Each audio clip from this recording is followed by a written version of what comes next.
Bueno, muy buenos días. Es un gusto de verdad estar nuevamente en otro panel de esta sección que hemos denominado la educación médica en un contexto en crisis, en donde ya hemos tenido dos paneles en donde han abordado bien nuestros ponentes anteriores, el doctor Ricardo León Borges, el doctor Germán Bajardo Dolci, el doctor Jorge Eugenio Valdés García, así como el doctor Guillermo Torres y el doctor Jesús Salomía y el doctor Javier García de Alba. Todos ellos ya han abordado los desafíos que enfrenta la educación médica, así como también han propuesto elementos para mejorar el quehacer de nuestras escuelas en situaciones de crisis.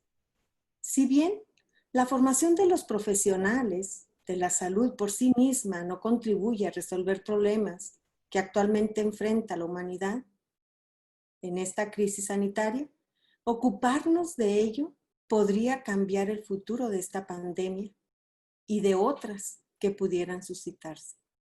Es así que en nuestro panel de hoy, propuestas para desarrollar la planeación e implementación de planes de estudio por competencias, con base en la investigación y evaluación curricular, está de lujo porque tenemos a dos grandes ponentes.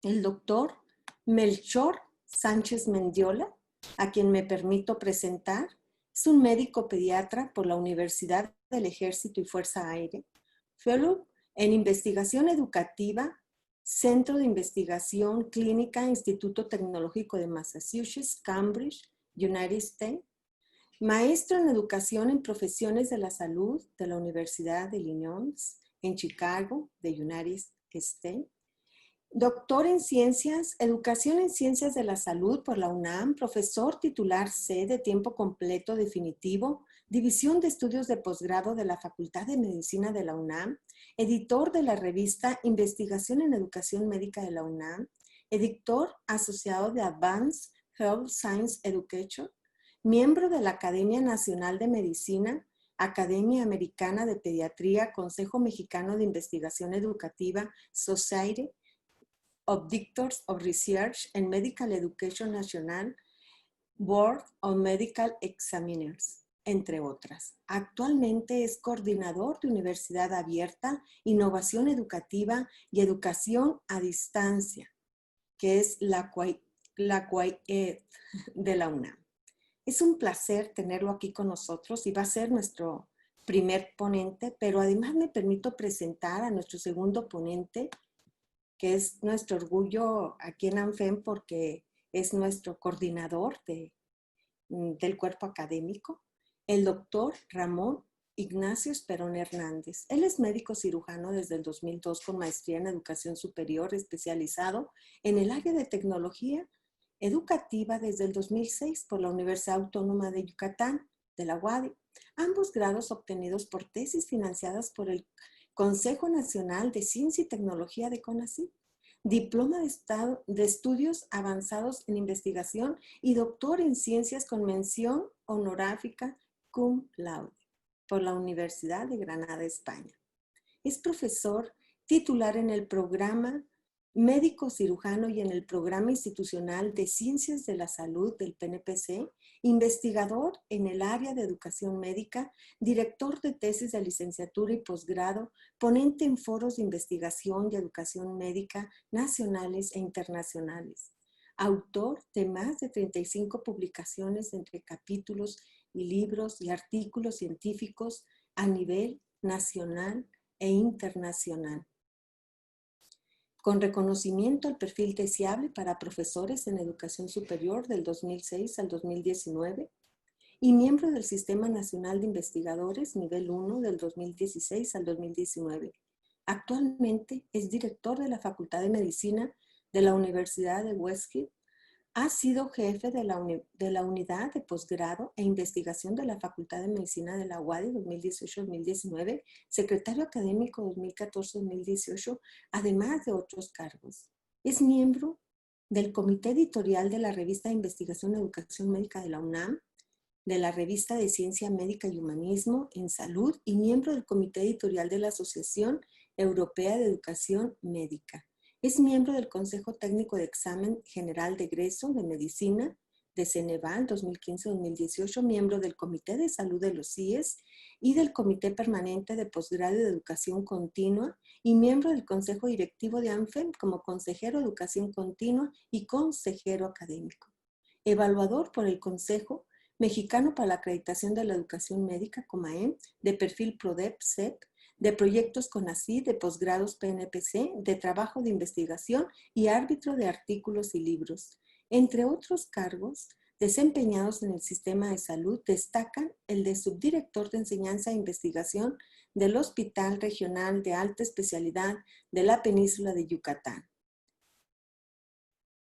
Tiene también el primer lugar al mejor trabajo de investigación en el cuarto Congreso Internacional de Educación Médica de ANFEM y una nominación de SLAM Effective Practice Award 2012 que otorga el SLAM Consortium de United States e invitado en 2018 a la reunión de líderes de educación médica de Latinoamérica organizado por el Instituto Tecnológico de Monterrey. Este es Ramón y este es Melchor, quienes van a estar participando en este panel con dos grandes ponencias y al finalizar una servidora también expondrá su tema. Doy la bienvenida entonces al doctor Melchor y dejamos los micrófonos para que él nos haga esta presentación.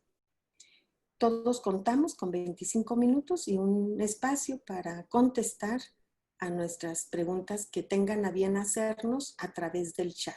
Muchísimas gracias y bienvenidos a este panel. Buen día. Muchísimas gracias, doctora Parra. Bueno, en primera instancia agradezco a la ANFEM, al comité organizador de estas sesiones y particularmente a Aide Parra y a Ramón Esperón por la invitación a participar con ustedes el día de hoy. Entonces, el tema que voy a abordar trata sobre esta cuestión del currículo y el uso de la evidencia educativa para hacer planes y programas de estudio como una tarea pendiente.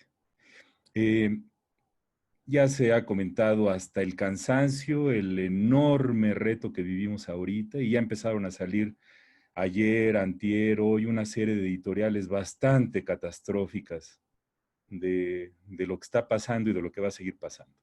Entonces, preferiría tomar una perspectiva optimista del tema, ¿no? Esto es lo que sacó la UNESCO en abril, cuando queríamos ver qué vamos a hacer, ¿no? Cuando pensábamos que iba a haber un día después, y pues ya ha habido muchos días después y seguimos esperando que esto termine y parece que el pico sigue pendiente. En este documento se plantearon varias cosas, pero una que me llamó mucho la atención y además la redacción un poco menos formal de esta frase que está en la diapositiva.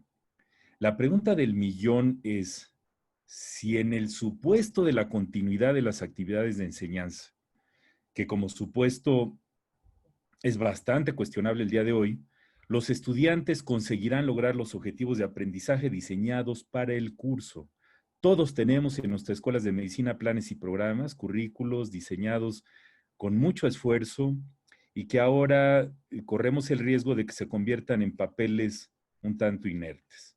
Y la formación de nosotros como médicos es fascinante porque tiene una serie de etapas que estas como pediatra las quiere uno ver como crecimiento y desarrollo, ¿no? Y que artificialmente las hemos separado poniéndoles limitaciones cronológicas, pues porque así somos los seres humanos, nos gusta ponerle fronteras a las cosas.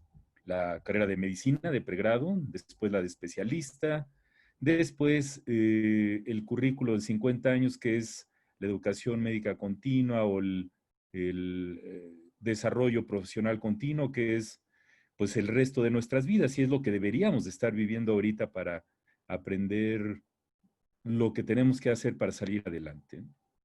Y en términos de currículo y de plan de estudios, sé que como todas las palabras que usamos en educación, sea competencia, sea evaluación sumativa, hay muchas maneras de verla. Todos conocen la historia esta del elefante y los ciegos que definen lo que es dependiendo de la parte que tocan, de lo que tienen más cerca, ¿no? Y es difícil tener la perspectiva completa. El currículo para los estudiantes, pues yo les preguntaría a ustedes si hiciéramos un examen objetivo con mucha evidencia, validez y confiabilidad, a ver cuánto saben del currículo los estudiantes y los profesores también.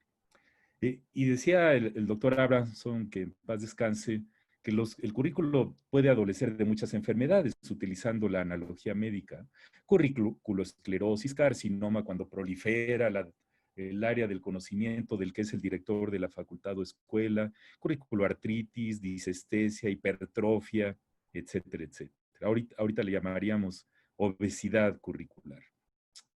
Y resulta que, pues como todo, el currículo no es una sola cosa, es un constructo bastante complejo y multidimensional. Y una cosa es el currículo que planeamos, todo ese esfuerzo de escribir en blanco y negro en una serie de documentos, cuáles son nuestros metas o objetivos educativos, cuáles son las competencias, cuáles son los métodos de enseñanza y evaluación, los contenidos, etcétera, etcétera, etcétera.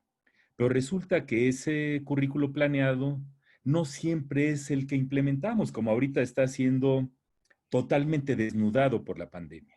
Tenemos un currículo en el cual estaba programado que los estudiantes en el mes de abril, mayo, etcétera, estuvieran en una rotación en tal o cual hospital, en tal o cual servicio, aprendiendo X o Z habilidades psicomotrices y competencias clínicas, y eso se adaptó totalmente.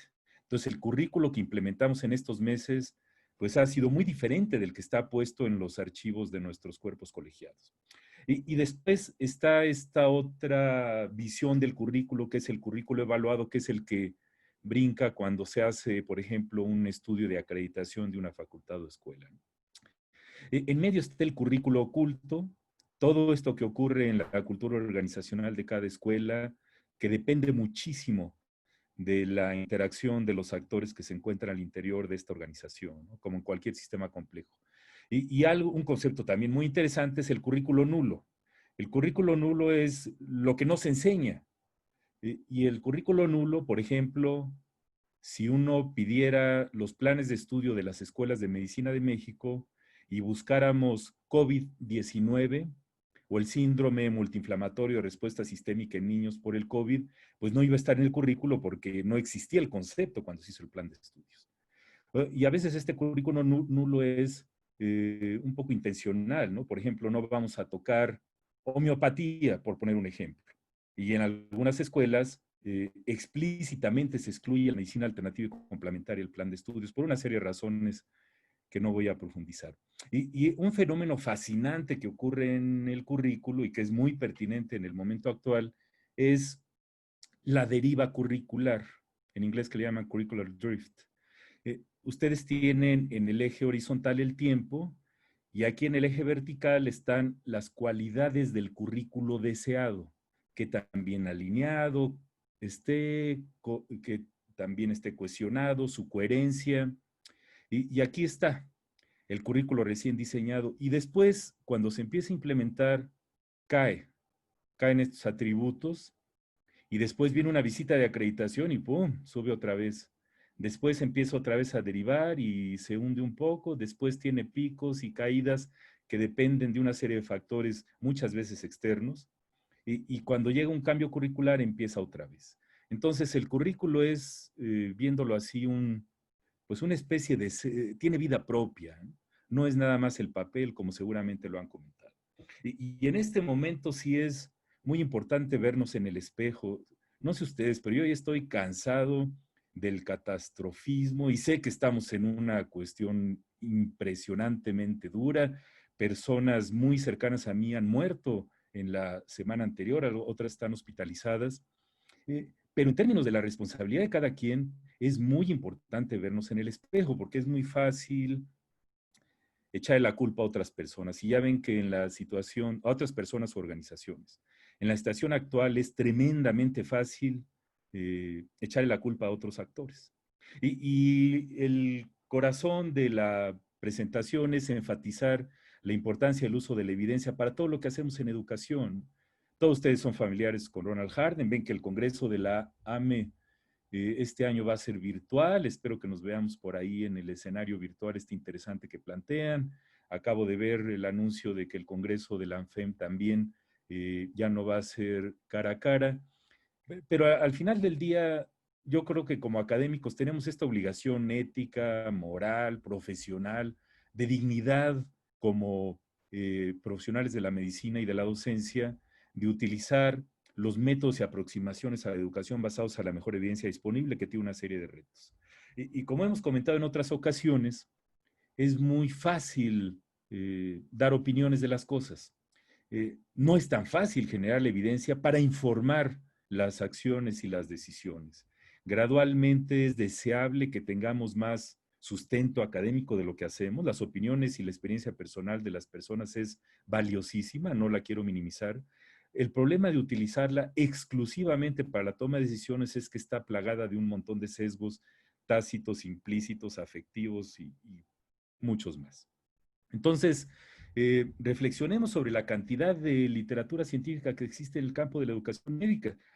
En este artículo, que ya tiene 7 años, investigadores norteamericanos analizaron 50 años de publicaciones en el campo de la educación médica.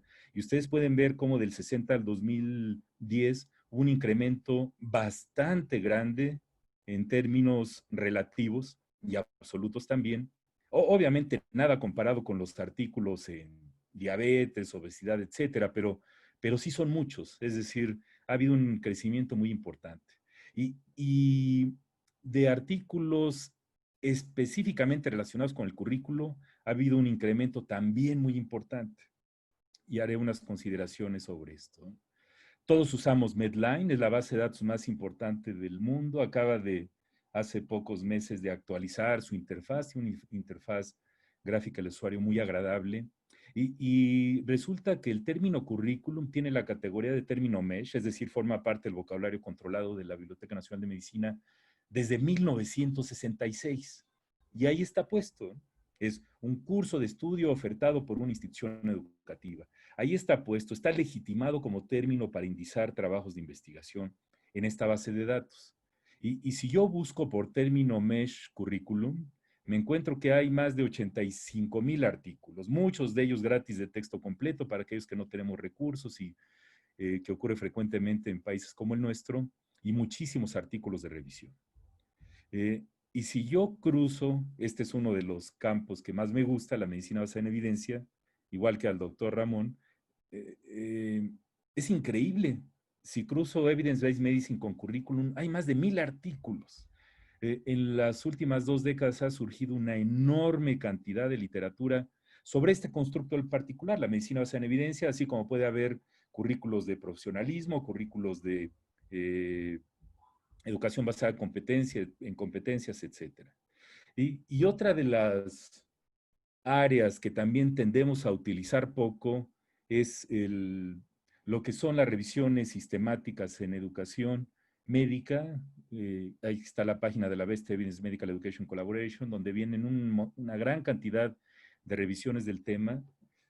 El año pasado salió un artículo muy interesante en el JAMA diciendo que estamos ya en el punto, y me refiero a la investigación médica en general, que ya se publican más revisiones sistemáticas que ensayos controlados con asignación al azar. Es decir, ha proliferado de una manera impresionante el uso de metaanálisis y revisiones sistemáticas.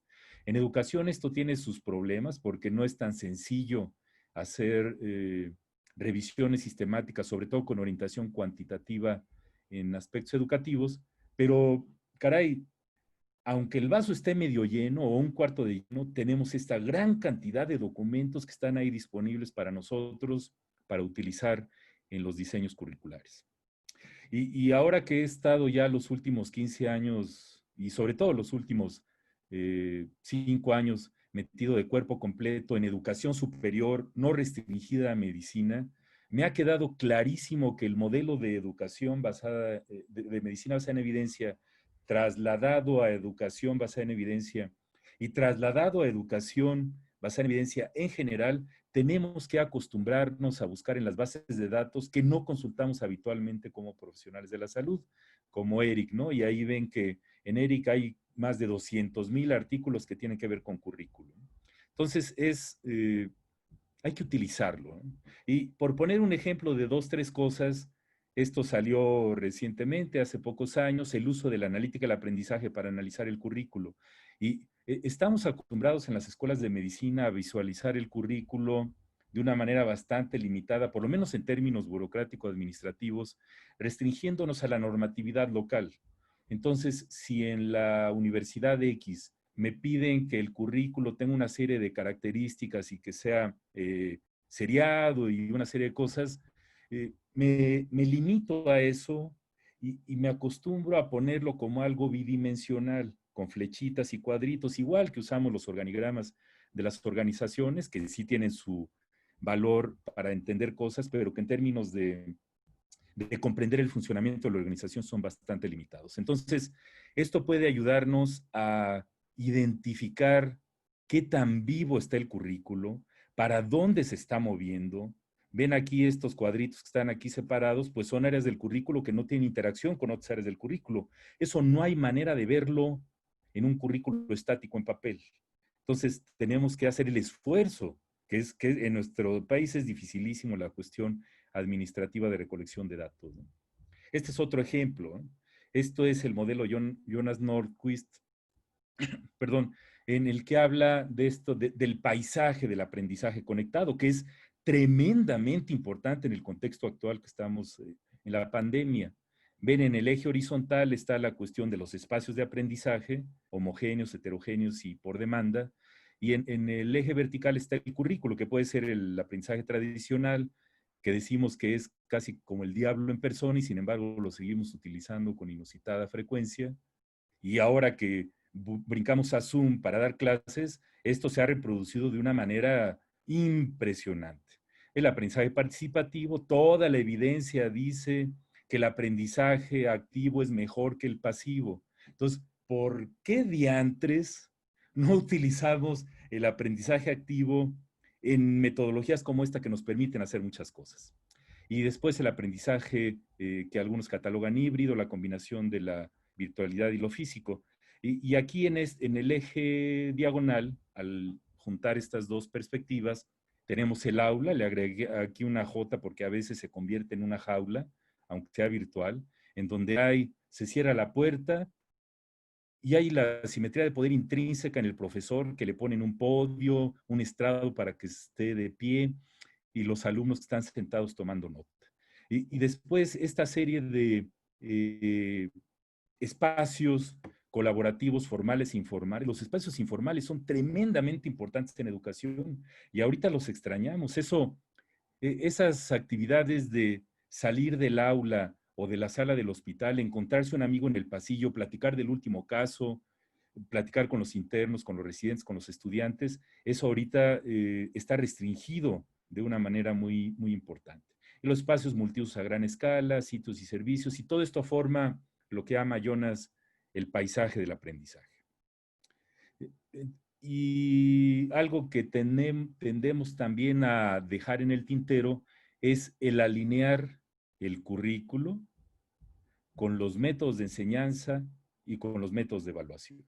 Esto es importantísimo y ahorita la pandemia, aunque lo hayamos tenido alineado en el papel, nos lo, nos lo rompió totalmente. Entonces, el retomar esto no estaría nada sencillo, no estaría sencillo.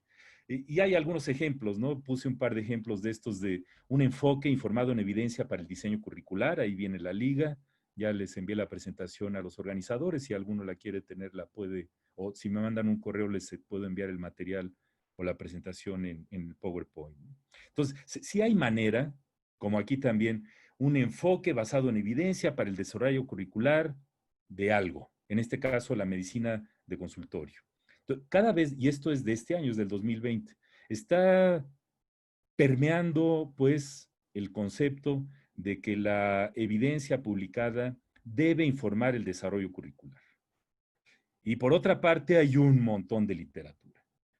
Es muy frustrante estar discutiendo planes y programas de estudio en algún cuerpo colegiado o cualquier grupo y ver lo poco informados que estamos en toda esta ciencia de diseño curricular. Hay revistas, hay libros nacionales e internacionales. Yo creo que cuando uno tiene el compromiso de trabajar en un plan de estudios, tienes que tener estos documentos y no nada más tenerlos, sino usarlos. Algo que falta muchísimas veces es la evaluación curricular. Vienen los cambios de funcionarios y hay toda esta presión para hacer cambios curriculares y si no ha habido una evaluación planeada desde el principio, igual que la evaluación formativa, colectada longitudinalmente mientras ocurre el currículo, este tipo de evidencia, que en este caso está reflejado en el de la Facultad de Medicina, el libro de Liz Jamoy, donde hizo una evaluación cualitativa fascinante de nuestro plan de estudios que se inició en el 2010. Aquí recuerdo cuando leí los testimonios de los profesores, pues sí daban ganas de llorar, porque ya ven que la investigación cualitativa es como levantar la piedra y ver todo lo que está debajo, todas las quejas y las percepciones del tema. Pero por otra parte es información que se tiene que colectar no nada más de en Twitter o en chismes de pasillo, sino que se tiene que colectar con una metodología como la que propone la doctora Liz en este documento. Y tenemos que generar nuestra propia evidencia, ¿no? En educación, más que ninguna otra cosa, debemos de generar. Esta es la revista que ya se comentó, sigue acceso abierto, los invitamos a que publiquen ahí, pero la mayor parte, casi, pues más de las 2/3 partes son artículos descriptivos. Y cuando se trata de artículos de planes de estudio, generalmente es yo hice un plan de estudios para incluir medicina basada en evidencias y le hice así. Y a veces se pone algo de justificatorio en el modelo este de Cook y George Bordash, pero es en una minoría y muy pocas en el aspecto realmente más profundo, que sería el más útil cómo funcionó el cambio curricular. Decía Jeff Norman, que por cierto hace unos meses estuvo gravísimo, intubado allá en McMaster en Canadá, afortunadamente sobrevivió y está recuperándose. Uno de los problemas con nosotros es que la investigación cuesta mucho trabajo que modifique la práctica. Como ahorita, ¿no? Ponerse el cubreboca. Podrán decir lo que quieran, pero ahí está ya la evidencia observacional muy contundente y habría que usarlo. En educación no es tan sencillo, ya que para muchos maestros, como nos dijo Jeff, el currículo es parte de su propia personalidad. Y en este esquema de la doctora Carol Blanc, hermosísimo del estudio cualitativo que hizo para documentar los factores asociados con el éxito en el cambio curricular, no voy a comentarlos todos por el tiempo, pero ven, los que puse de negritas están los aspectos políticos, que ahorita en la pandemia son importantísimos, el clima de cooperación, la participación de todos. No se trata nada más de que el funcionario o el jefe en turno diga, pues así se tiene que hacer a partir de hoy, que les manden un oficio con el nuevo plan. O sea, tiene que haber participación de los elementos del sistema y esto con los médicos no es nada sencillo. El desarrollo de recursos humanos, ahorita nos hemos estampado en la pared porque muchos, no le quiero poner un número, por un porcentaje muy importante de nuestros profesores no estaba preparado, a lo mejor había tomado un curso de uso de TICs en educación, pero lo que se ha requerido en estos últimos meses rebasa con mucho las habilidades que se adquieren en un curso corto.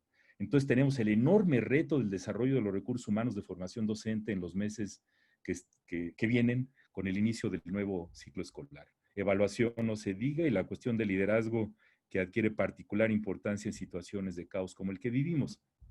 El mismo Jonas Nordquist publicó este artículo que me gusta mucho de ver las escuelas de medicina desde una perspectiva política, porque el marco político en las organizaciones implica de manera explícita, lo tenemos que reconocer, que hay coaliciones de intereses que compiten entre sí, que hay grupos de interés que tienen diferentes valores, prioridades, información y formas de ver el mundo, decisiones de asignación de recursos escasos, y más ahora que viene una situación económica muy fuerte para las universidades públicas y privadas.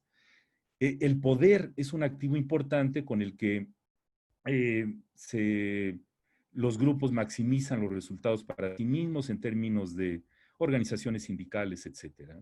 Y las metas y decisiones resultan de negociaciones. Se tiene que negociar, no hay otra manera. Eh, Y Menin, hablando de las ciencias de la complejidad, también ven que ha analizado la cuestión curricular desde el punto de vista de las ciencias de la complejidad. Nada más para mostrar el esquema creativo que usó Menin en el artículo poniendo las matroshkas ahí. El currículo tiene muchas capas. Y ahora en el siglo XXI, este paradigma global que debe de ocurrir para reconceptualizar y reposicionar el currículo, no verlo como un trámite burocrático nada más, sino como una oportunidad realmente de cambio para que los planes de estudio que generemos y que actualicemos en los siguientes meses y años realmente respondan a la necesidad del planeta. Y como les he comentado varias veces, no hay más que seguir la Carta Magna, ahí está el artículo 3º, afortunadamente sí le metieron mano, pero a este criterio no, que el criterio que orientará la educación debe de basarse en los resultados del progreso científico. Y decía Whitehead, la solución que argumento es erradicar la desconexión fatal de los temas que mata la vitalidad de nuestro currículo.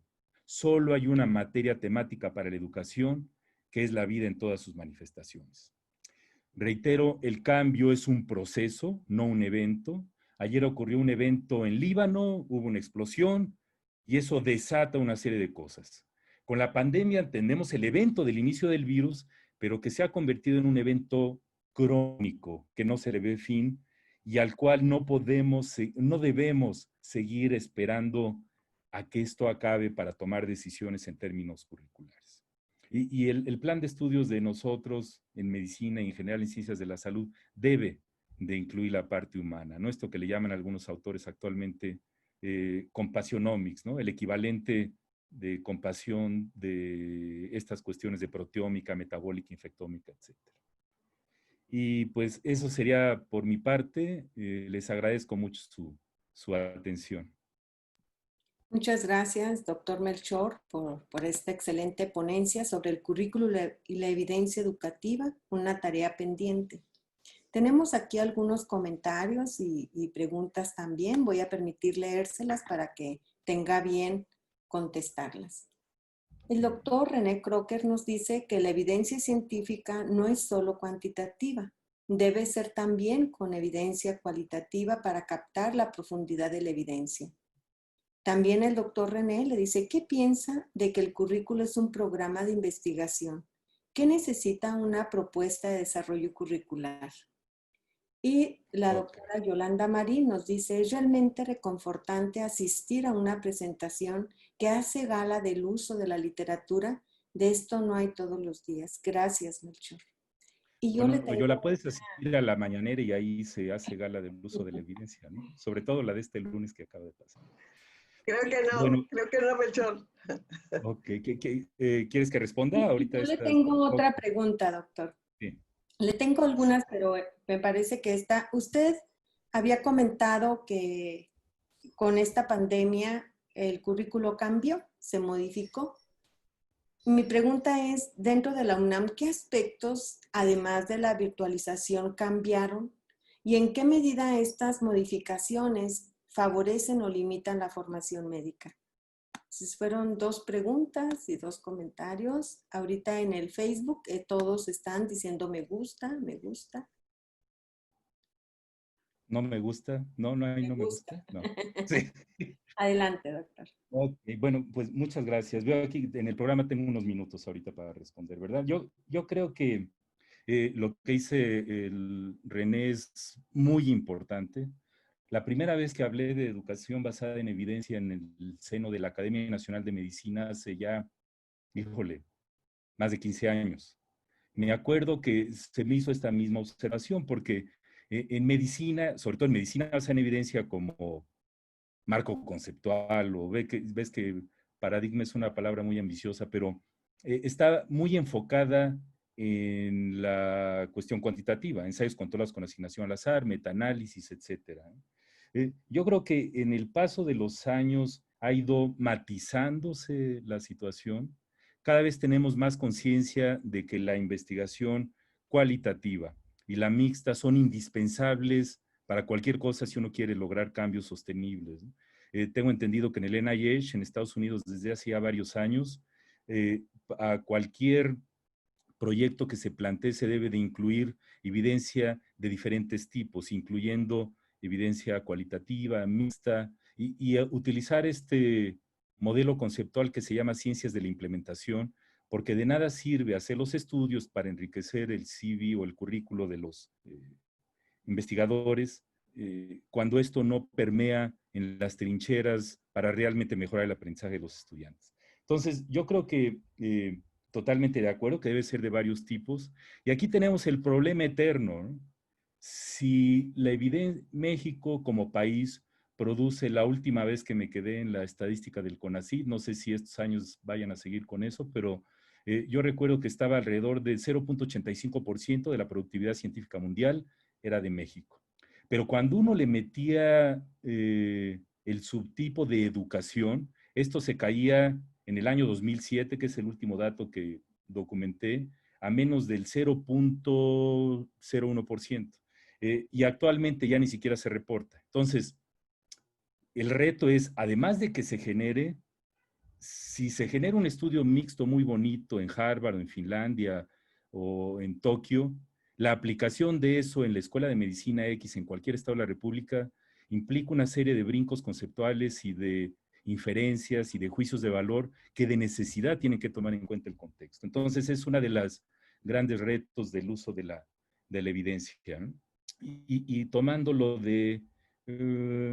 como programa de investigación, yo creo que tenemos otra de los grandes retos de las escuelas de medicina, que no ocurre en todas las universidades, pero debería de haber más comunicación, más porosidad, una cosa más incisional, más inter y transdisciplinaria en los diferentes campos del conocimiento, porque en las escuelas de medicina, yo por ejemplo, fui secretario de Educación Médica de la Facultad de Medicina, y me estampé con la pared cuando yo trataba de conseguir una plaza para una persona que tuviera posgrado en educación, porque las plazas exclusivamente tenían que depender o estar ancladas con una asignatura del plan de estudios, ¿no?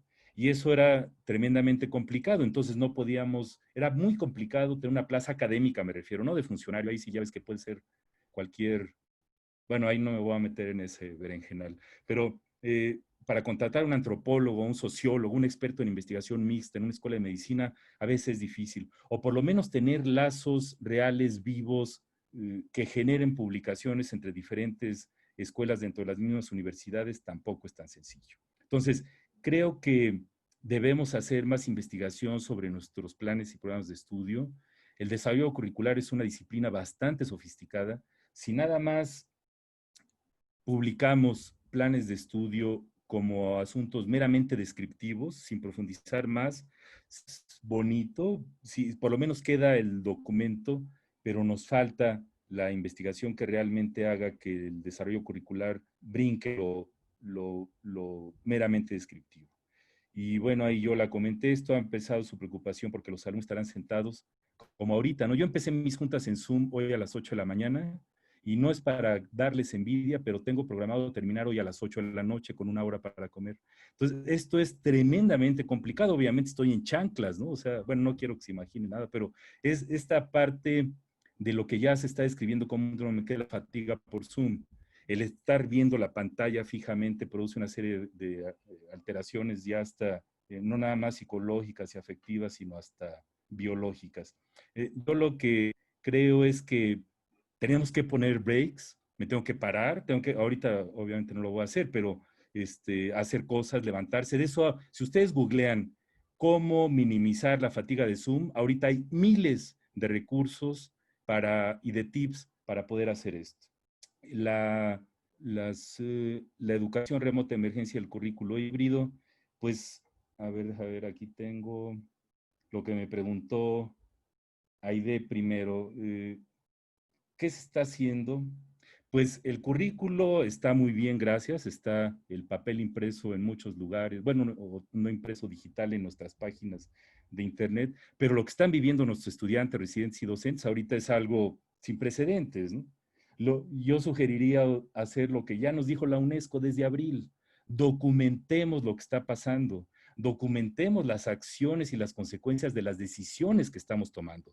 Si yo decido sacar a mis estudiantes del hospital durante varios meses, tengo que documentarlo, documentar la decisión, discutir los aspectos éticos, involucrar a las personas, a los actores que participan en esto, y después analizar y tratar de medir de alguna manera o de evaluar de alguna manera, por no usar la palabra medir, las consecuencias de estas decisiones, porque si no, nos va a pasar como la canción de José Alfredo, ¿no? Tropezaremos con la misma piedra una y otra vez, porque el currículo que viven los estudiantes no es el de papel, es el currículo vivido que comentamos al principio, ¿no?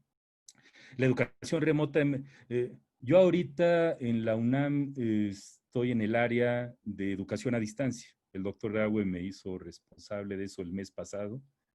Y me encuentro con el enorme reto de que los expertos en educación en línea, a distancia, ya ven que hay muchos términos, dicen que lo que hemos vivido no es educación en línea.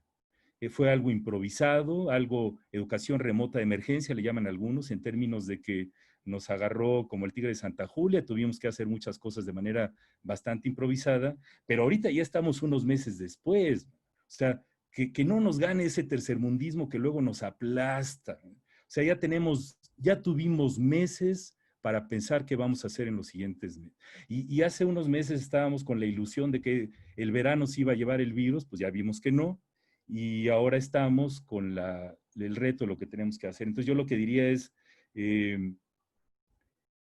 tenemos que hacer lo que podamos de formación docente lo más efectiva posible, utilizar todos los recursos a su alcance, y comentaba con el señor rector la semana pasada en una junta, visualicémonos como universidades COVID, así como los hospitales COVID, ¿no? En un hospital COVID se redireccionan todas las actividades, se dan prioridades a las cosas más emergentes, los enfermos más graves se ponen en un determinado lugar, y los presupuestos limitados de por sí se dirige a algunas cosas. El problema de la analogía es que en los hospitales COVID, los defunciones y los enfermos muy graves son muy visibles, nos brincan a la vista, pero en una universidad COVID, utilizando la analogía, la brutal caída del aprendizaje que hemos vivido y que vamos a seguir viviendo estos meses es bastante invisible. O sea, no la vamos a ver, sobre todo si no hacemos una evaluación formal de los estudiantes y de remediación con lo que están viviendo, ¿no? Y creo que ya estoy en el tiempo, yo creo que le dejaría ahí, veo más comentarios de Luis Felipe. Si hay tiempo al final, si quieren, esto se queda en el chat, entonces le reflexiono y algún comentario al final, si hay tiempo, le dejaría. Eso sería por el momento, Aide. Muchísimas gracias, Melchor. Y bueno, toca el turno de usar o dictar más bien su ponencia al doctor Ramón Ignacio Esperón Hernández con los posibles impactos del COVID en el currículo. Bienvenido, Ramón, y adelante.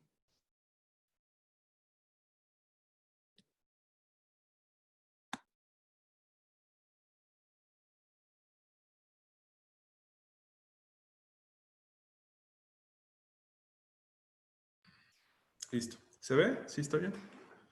Ok. Pues muy buenos días a todas y a todos. Me da muchísimo gusto estar de nueva cuenta con ustedes en este verano académico de ANFEM 2020, en este tema de la educación médica en un mundo en crisis. Hoy me toca presentarles este subtema dentro del panel general que habla de los planes de estudios en la era post-COVID. Y a mí me toca hablar de los posibles impactos de la pandemia por COVID-19 en la educación médica desde una reflexión curricular.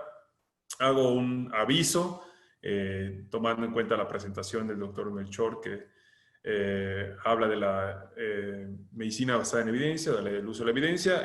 Todos los textos que no estén con algún numerados son opiniones personales basadas en la experiencia, algunas de ellas, y en la observación del campo de la educación médica los últimos 17 años.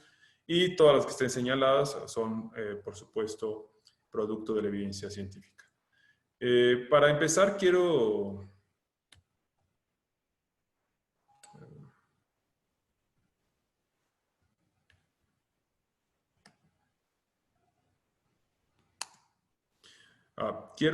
vamos a hablar del currículum, una introducción al currículo, el currículum de la educación médica, las problemáticas en los últimos 30 años, el currículum antes y después del COVID y los impactos y ajustes de la educación médica durante y después del COVID-19. Quiero hacer un repaso rápido sobre los conceptos de currículum. Hay una definición que me gustó, que es el currículum es un conjunto de aprendizajes compartidos en la escuela, deliberada y espontáneamente pone a disposición de estudiantes y maestros para que desarrollen plenamente sus potencialidades y participen en el proceso constante de transformación vital. Aquí es importante que esta transformación es de los alumnos, por supuesto, los estudiantes que están cursando el currículum, pero también de los profesores y de la escuela misma. El currículum realimenta a todos sus actores y a todo su entorno. El currículum del latín currículum, pista donde se corre o carrera, hay dos acepciones que además se complementan perfectamente, porque la pista es la estructura y la carrera es la vivencia o la experiencia del cursar el mismo currículum o de cursar la misma pista. Y de ahí se ha asumido el currículum vitae, por ejemplo, como la carrera de vida o la historia de nuestra vida.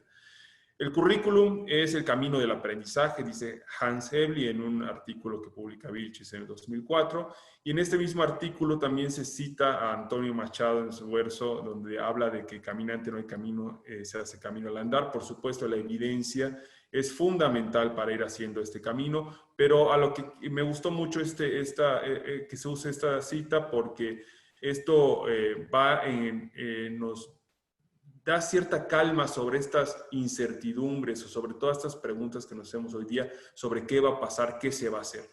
No hay muchas respuestas, muchas cosas se están construyendo en el camino, se están haciendo, y bueno, vamos a hacer una revisión rápida más adelante.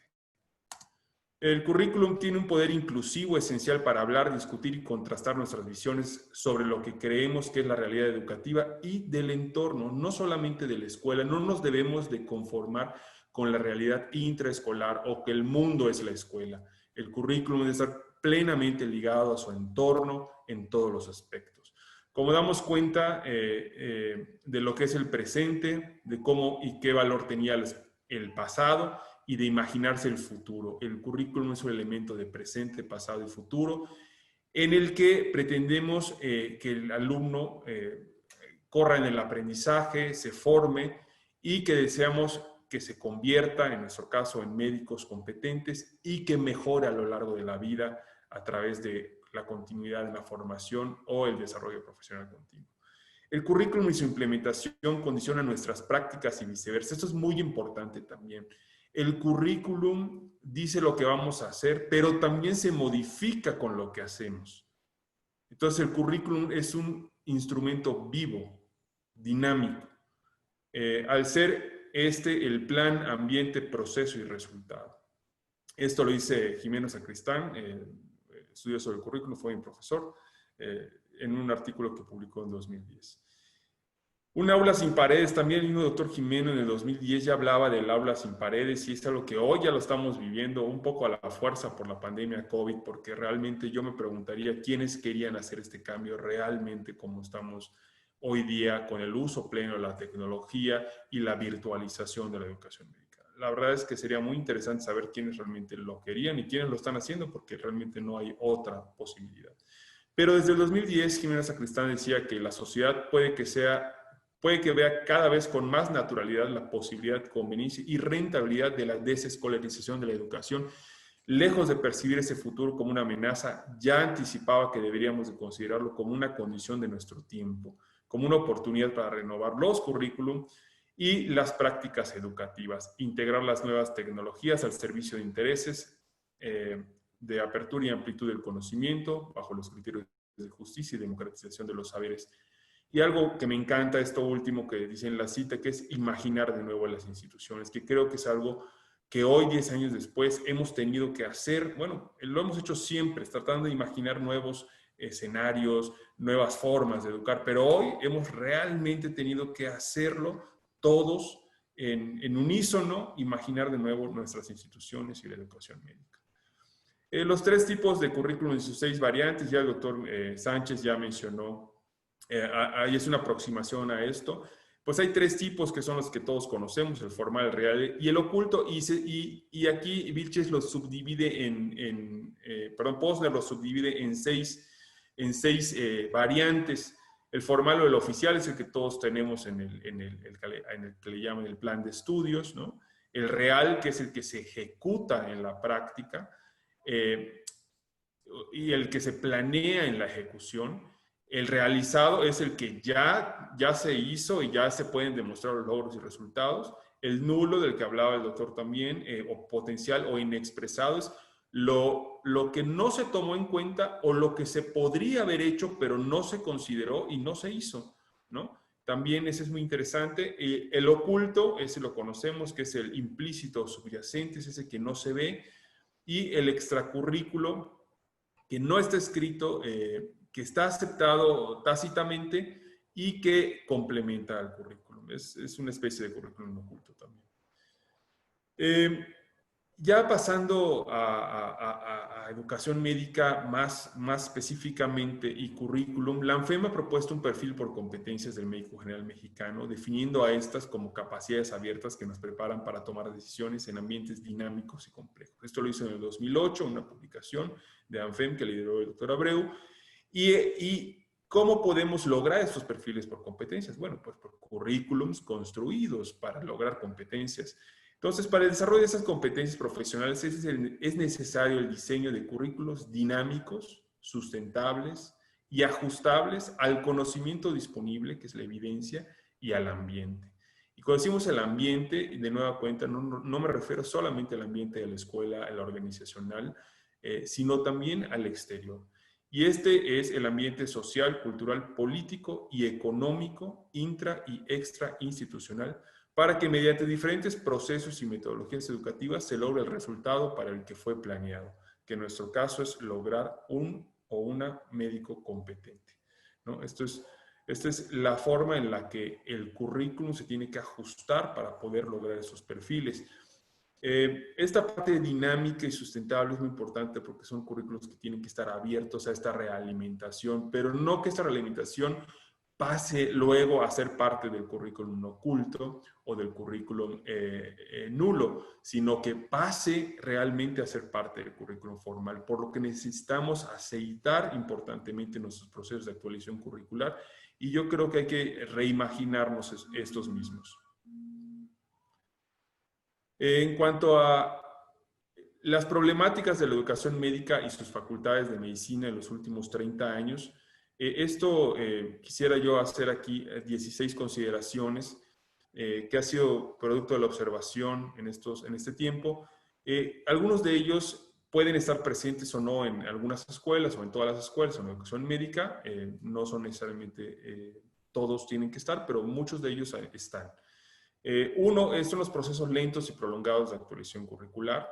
Se ha mantenido la división entre las ciencias básicas y las clínicas, la incorporación tardía de los estudiantes a los procesos de atención al paciente, familia, comunidad, los currículums enfocados a la especialización de la medicina, el envejecimiento de la planta docente, la poca profesionalización de la educación médica, resistencia a los cambios y la innovación, poco entrenamiento sobre el uso e interpretación de la evidencia científica, incremento de escuelas y matrículas, incremento de estudiantes, agotamiento de los espacios clínicos hospitalarios, poca aceptación de la virtualización de la enseñanza y aprendizaje de la medicina, cada vez menos presupuesto y poca eficiencia en su ejecución, relación limitada con el sistema de salud, participación limitada en el sistema de salud, poca presencia de la medicina académica en las instituciones de salud, un contrato social limitado a la formación de recursos humanos, pero con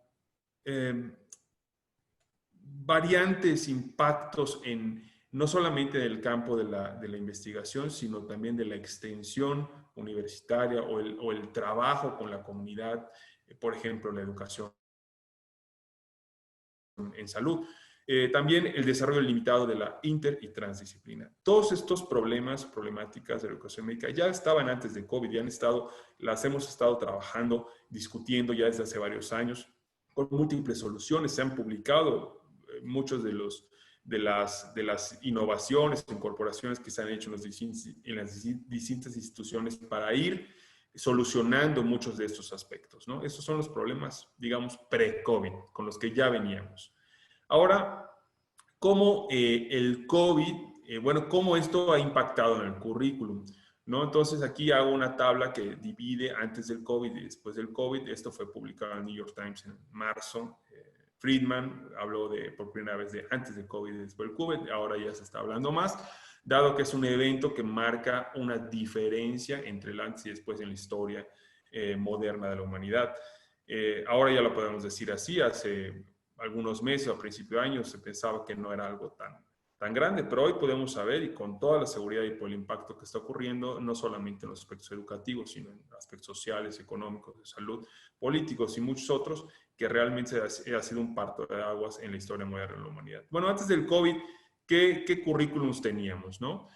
Currículums por competencias, que eran oficiales, o en el currículum oficial era por competencias, sin embargo, en el currículum real, o el que se ejecutaba, todavía los profesores siguen pensando en objetivos.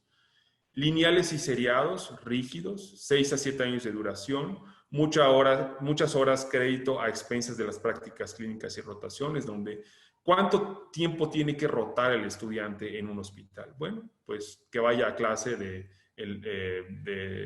6 a 8 y de 8 a 12 que rote y de 12 a 4 que tenga sus demás materias. Bueno, pero ¿quién dijo que de 8 a 12 realmente es el tiempo necesario, esas 4 horas, para desarrollar esas competencias? Esas competencias se han deshojado, se han identificado, se han establecido dentro de las rotaciones. Existe gente trabajando específicamente o especialmente en el desarrollo de esas competencias, midiéndolas, evaluándolas, y se ha calculado los tiempos para el desarrollo de las competencias. Eso, yo creo que sí hay avances, hay quienes lo han estado haciendo, pero no es generalizado.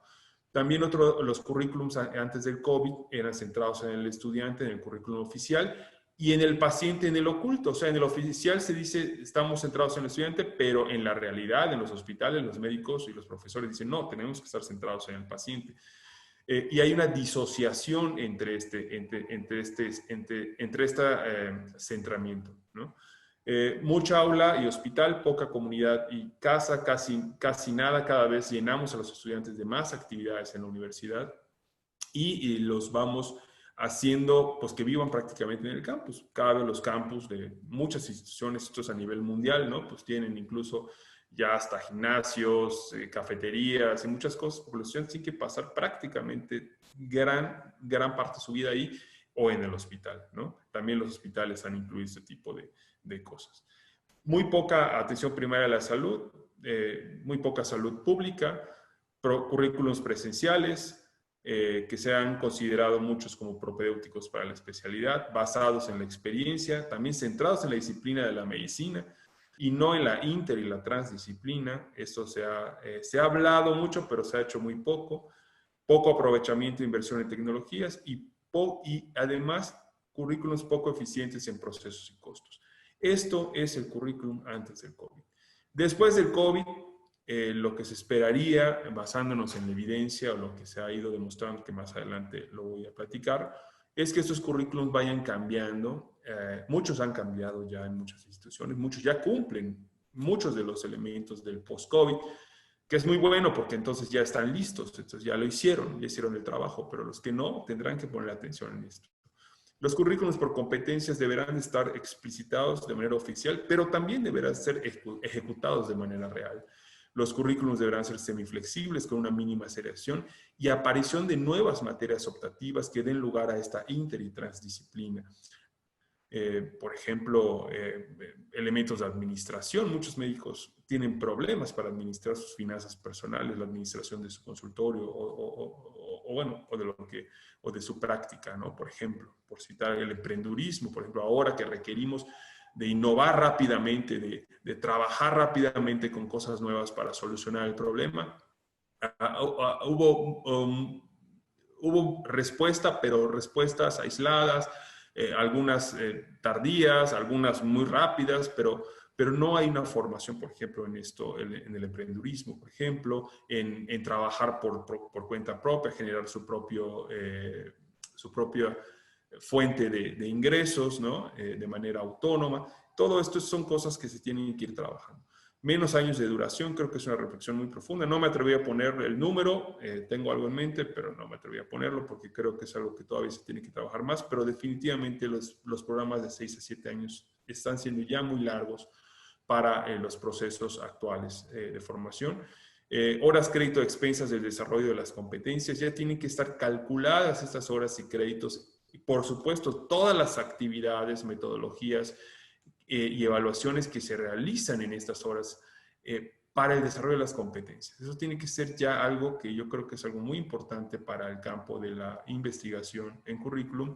Ya se tiene que cuantificar y medir cuánto tiempo se necesita para el desarrollo de competencias y dejar de inflar los currículum con muchísimas horas que en la formación médica sí son importantes, como las horas de vuelo de un piloto, pero que tienen que estar perfectamente dirigidas y no debe de haber horas desperdiciadas.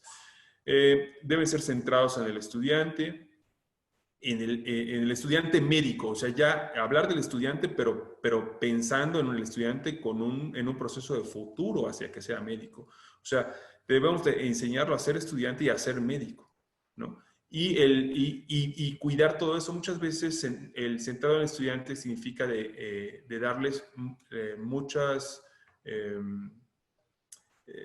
enfocar todo nuestro proceso educativo hacia el alumno, donde él es la prioridad, pero también debe de aprender a poder sobrellevar esta vida estudiantil y también la vida médica, ¿no? Entonces, también tiene que estar centrada en su formación médica y en su vida médica futura. Y también en el paciente ya de manera oficial. ¿Por qué? Porque mientras esté en el estudiante, en el oficial y en el paciente en el oculto, pues hay una disociación. Y entonces no se aprende esta relación en la que el estudiante tiene que saber, por ejemplo, cuidarse a sí mismo para cuidar al paciente, por ejemplo, ¿no? En donde si solamente pienso en el paciente y dejo de cuidarme a mí mismo, pues al final termino... no siendo efectivo para la sociedad, como voy a enfermar, voy a morir, voy a caer en depresión, suicidio, lo que sea. O al revés, o me cuido a mí mismo, pero no al paciente, no voy a ser activo en lo que implica o está implícito en mi profesión, que es velar por la salud del paciente. Entonces, se tiene que trabajar en esa sintonía sobre el estudiante médico y el paciente.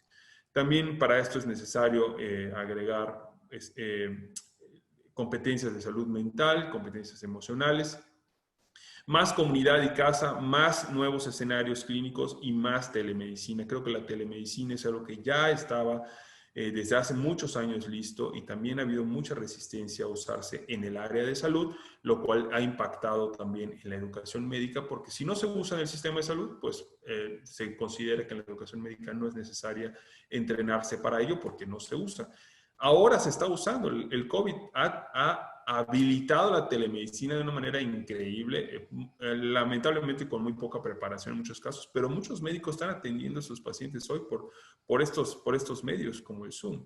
Yo sé muchos casos que están atendiendo a sus pacientes por videoconsulta, ¿no?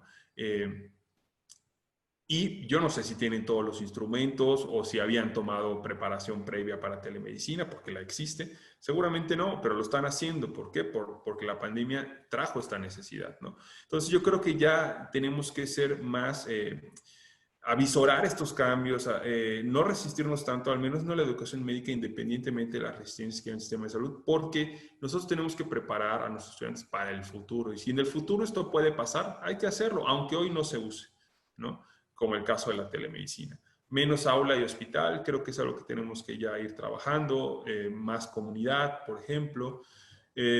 También más atención primaria a la salud, más salud pública. Yo creo que algo que ya va a suceder en los programas, en los currículum post-COVID, es que la semipresencialidad es algo que llega para quedarse. Si bien vamos a recuperar la presencialidad, muchos vamos a aprender durante este proceso, o hemos aprendido durante este proceso, que sí se pueden hacer muchas cosas de muy buena calidad a través de los sistemas virtuales, aunque también existen limitaciones, sobre todo para la parte práctica, ¿no? Eso tendrá que regresar a la presencialidad obligadamente, pero muchas de las otras competencias o subcompetencias o habilidades o conocimientos que se requieren en la formación médica, se ha probado que es totalmente posible hacerlas a través de la semipresencialidad. La articulación del pregrado con el posgrado creo que es algo que ya se ha estado platicando, lo que hablaba Melchor también, estas divisiones que se hacen entre el pregrado, el posgrado y el desarrollo profesional continuo, cada vez se tienen que ir articulando más, limando más y haciendo más fluido este proceso. Los currículos también deberán ser basados en la evidencia, inter y transdisciplina, alto aprovechamiento y mayor inversión en tecnología, y ser más eficientes en procesos y costos. Y bueno, y finalmente, ¿qué impactos y ajustes de la escuela es necesario hacer para operar estos nuevos currículos? Durante COVID, o lo que estamos viendo ahora y lo que dice la evidencia, es una revisión de hay unos 25 artículos más o menos que se han estado publicando en los últimos meses, de marzo para acá. Este trabajo de revisión lo hicimos en el cuerpo académico y bueno, esto ha sido a través de un intercambio de documentos y de artículos entre muchos colaboradores. Y bueno, y que también tuvimos que hacer para también tomar nuestras propias decisiones en la institución. Bueno, algo que se tuvo que hacer durante COVID, ¿no? Virtualización de la escuela. Esto es muy importante. Todos los autores a nivel mundial hablan de la virtualización de la escuela. En algunos casos, por ejemplo, países de tercer mundo o comunidades con limitaciones tecnológicas, se habla de la escuela remota, que no necesariamente tiene que ser en Internet o que no necesariamente tiene que ser síncrona. Hay diferentes posibilidades, pero sí es importante empezar a hablar de la virtualización de la escuela y no solamente de la virtualización de las clases. Es muy importante que no hagamos de manera virtual lo mismo, sino que hagamos cosas diferentes para lograr el mismo resultado o algo mejor, ¿no? La incorporación y uso de tecnología, esto es fundamental en la medida de lo posible, de los presupuestos y de las características de cada institución y de su comunidad. Es importante la incorporación y uso de tecnología acelerado y ya ver esto como una necesidad. Motivación y capacitación docente y del personal de apoyo, ajuste de roles en los equipos de apoyo, ¿no? Eso es muy importante, trabajar con los equipos en esta nueva realidad. La reestructura de metodologías de enseñanza, aprendizaje y evaluación. Bueno, sobre lo anterior, sí es muy importante con los equipos dejar de esperar. Yo creo que algo que tenemos que hacer es ya dejar de esperar el regreso a la normalidad que conocíamos. Cuando se hablaba de la nueva normalidad es porque tenemos que adaptarnos a esto, a esta nueva realidad. Y eso es muy importante. No podemos seguir esperando 2 o 3 semanas a ver qué va a pasar, o 3 o 4 meses. Tenemos que adelantarnos, anticiparnos a lo que está sucediendo y a lo que se prevé que va a suceder, ¿no? Y sobre esto tenemos que hablar con los equipos porque muchas veces la gente está como en esta espera continua y es cansado y hay agotamiento, hay un burnout de esta espera de qué va a pasar, de cuándo va a terminar. Parece que toda la evidencia que hay plantea que esto al menos este año va a estar y parte del próximo año hasta que no exista ya una vacuna aprobada. El tema de COVID va a estar presente en la sociedad, por lo que tenemos que hacer los cambios rápidamente. Reestructura de metodologías de enseñanza, aprendizaje y evaluación, prescindir de los escenarios clínicos reales. En estos momentos no existe otra manera. Yo he estado leyendo que hay algunas pocas experiencias que se han publicado sobre el uso de campo clínico propios de algunas instituciones que se consideran seguros, pero la literatura mundial habla de prescindir de los escenarios clínicos reales, ajuste de los alcances educativos procedimentales, enfoque en el conocimiento y las habilidades blandas. Ahora no se puede trabajar con las habilidades prácticas, es una limitación. Y aunque preguntemos, bueno, ¿y esto es conveniente? No se trata de conveniencia, no es posible, simplemente. Entonces nos tenemos que reenfocar, tenemos que enfocarnos en trabajar en el conocimiento y las habilidades blandas. Nuevos escenarios educativos y laboratorios y clínicos. Aquí tiene que tener la virtualidad y la simulación de manera muy importante. Atención a la salud mental de la comunidad, ¿no? Aquí se requiere del fortalecimiento de las competencias emocionales, ¿no? Entonces, en un escenario post-COVID vamos a tener escuelas parcialmente virtualizadas, aunque retomemos la presencialidad. Yo creo que muchos procesos educativos, operativos y administrativos se quedarán en modalidades virtuales. Uso e incorporación de tecnología, eso va a continuar. Ya más trabajaremos en el uso y la explotación que en la incorporación. La incorporación debe ser ahora, si no es que ya había sido antes, lo que es deseable que ya haya sido antes. Motivación y capacitación docente del personal de apoyo. Vamos a ir haciendo reajustes de roles, eso es importante. Ya los roles tienen que cambiar de los diferentes actores del proceso educativo. La diversificación de los procesos y metodologías medios educativos y de evaluación se tienen que estudiar, como decía el doctor Melchor. Tenemos que estudiar, tenemos que volver a objetos de estudio y estudiarlos para saber qué resultados nos dieron las acciones que hicimos y cómo esas se pueden realimentar, mejorar, si es conveniente continuarlas o hay que cambiarlas nuevamente. Optimizar los escenarios clínicos reales. Creo que cuando regresemos a la clínica vamos a tener que hacer ajustes muy importantes de esta explotación de sus escenarios clínicos. Y esto es mediante los análisis que hablaba de las horas reales necesarias en los diferentes escenarios y diversificarlos también. Una reconceptualización de las prácticas, sobre todo de las habilidades blandas, las soft skills, nuevos escenarios educativos, eso hay que seguir innovando, y el fortalecimiento de las competencias emocionales.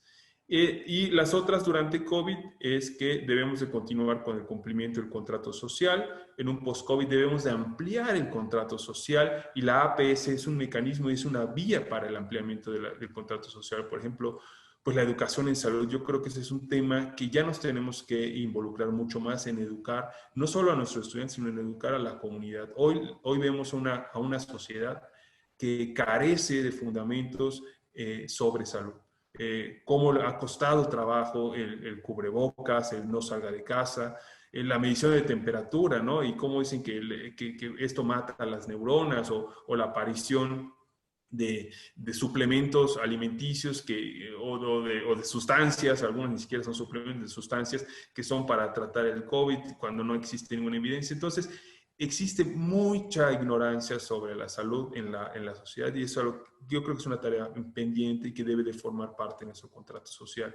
La incorporación de los estudiantes en los procesos de transformación, esto durante COVID también es una recomendación, que no solamente ejecutemos los cambios por decisión de una sola persona, sino que se involucra a los profesores y a los estudiantes en esos procesos. Y esto debe de quedarse, y está también ya en la nueva evaluación de acreditación, por ejemplo, de COMAEM, la participación estudiantil debe tener un rol activo, y eso se debe de ir ampliando consecutivamente. En este momento se requiere durante el COVID una reacción transformadora, y posteriormente una transformación activa del currículum. O sea que el currículum se tiene que estar transformando permanentemente, también al igual que las instituciones educativas y las instituciones de salud, y debemos de buscar esa participación en esta transformación. No podemos quedarnos estáticos. El COVID nos ha mostrado que no podemos hacer eso. Y finalmente, algunos países han optado por la graduación acelerada para incorporación de egresados al frente de atención.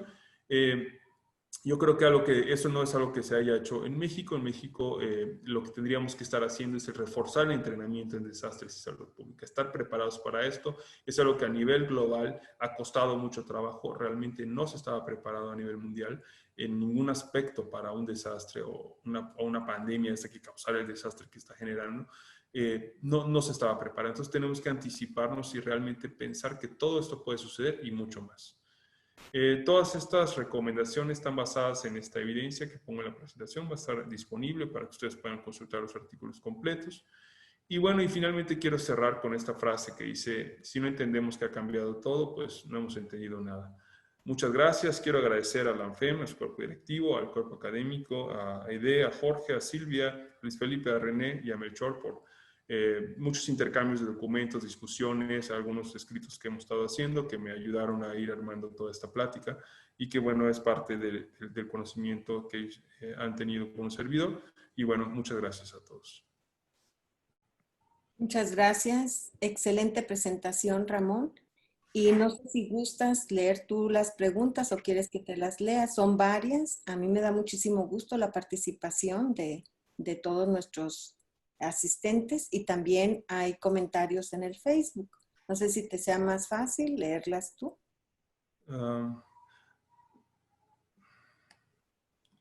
No sé si quieres hacerme dos. Sí. Empezamos. Tendría que empezar a leerlas todas. Sí. De hecho, hay varias muy, muy importantes. Precisamente el doctor Luis Felipe, desde la vez pasada, comentaba que existe una tensión ya enunciada por Verbich entre evidencia y contextualización. La evidencia nos permite ver lo que tiene Atlas, posibilidades de operar, pero en el contexto nos dice cómo operar. La evidencia es esencialmente analítica y simple, y el contexto es sintético y complejo. ¿Cómo se puede manejar esta tensión? Y luego también nos habla de cuál es el reto para la atención primaria en la salud en los modelos curriculares de nuestro futuro, y esto se lo hicieron también al doctor Melchor y a ustedes. Lo otro es concebir la educación online al hecho de mantener a los alumnos frente al monitor. Significa aferrarse al modelo tradicional de enseñanza. ¿Qué opinas? Y bueno, ahí hay unas respuestas. La otra es, los dos elementos que salen a flote con el COVID es la agudización de la crisis de la educación médica relacionados con la pertinencia, con los problemas epidemiológicos y el sistema de salud, y con las formas de aprender la educación médica relacionada con la incorporación de las nuevas tecnologías a los escenarios de aprendizaje virtual. Ambos aspectos seguimos en deuda. Sí, Bueno, también dice, el COVID nos evidenció que no estábamos preparados, esto lo dice Juan Víctor Manuel Lara, dice que no estábamos preparados ni alumnos, ni profesores, ni instituciones en México para evidenciar la factibilidad de la enseñanza en salud, y los retos no serán resueltos en poco tiempo y dependerá de que tan rápido iniciemos el trabajo curricular. Por eso es indispensable establecer rutas comunes en el currículo de medicina con las modificaciones en ritualizar la presencialidad y que guarde los equilibrios entre la ciencia y humanismo evidente. Y bueno, hay varios. Vuelve otra vez el doctor Luis Felipe, nada más te lo comento porque sí va a ser importante. Dice, efectivamente la situación actual no se puede resumir con el andagio. Ya estábamos mal y parió la abuela. Teníamos una educación basada en la instrucción, transmisión de instructivos con alumnos replicadores de información. Al transitar este proceso hacia la educación digital, se ha revitalizado. Ahora se presenta por el solo hecho de usar la tecnología como actual, de frontera y novedoso. Nada de eso es cierto y debemos desmentir con energía esa tendencia. Debemos transitar hacia la formación que desarrolla el pensamiento crítico, la capacidad de articular lo complejo y responder a estas situaciones, aprendices que sean prosumidores, adaptativos al cambio, capaces de aprender y desaprender y de entender los contextos en los cuales actúan y capaces de innovar, implementar y evaluar las intervenciones. Una discusión nacional sobre esta disyuntiva y sus implicaciones curriculares para evitar que la innovación se reduzca al uso de la tecnología. ¿Sí? Entonces, hay también en el Facebook, si gustas, luego las leemos. Sí, adelante. voy a ser breve por el tiempo para no sobrepasarme. Creo que todo esto definitivamente tenemos que aceptar que es un proceso complejo, no es simple, no existe una receta.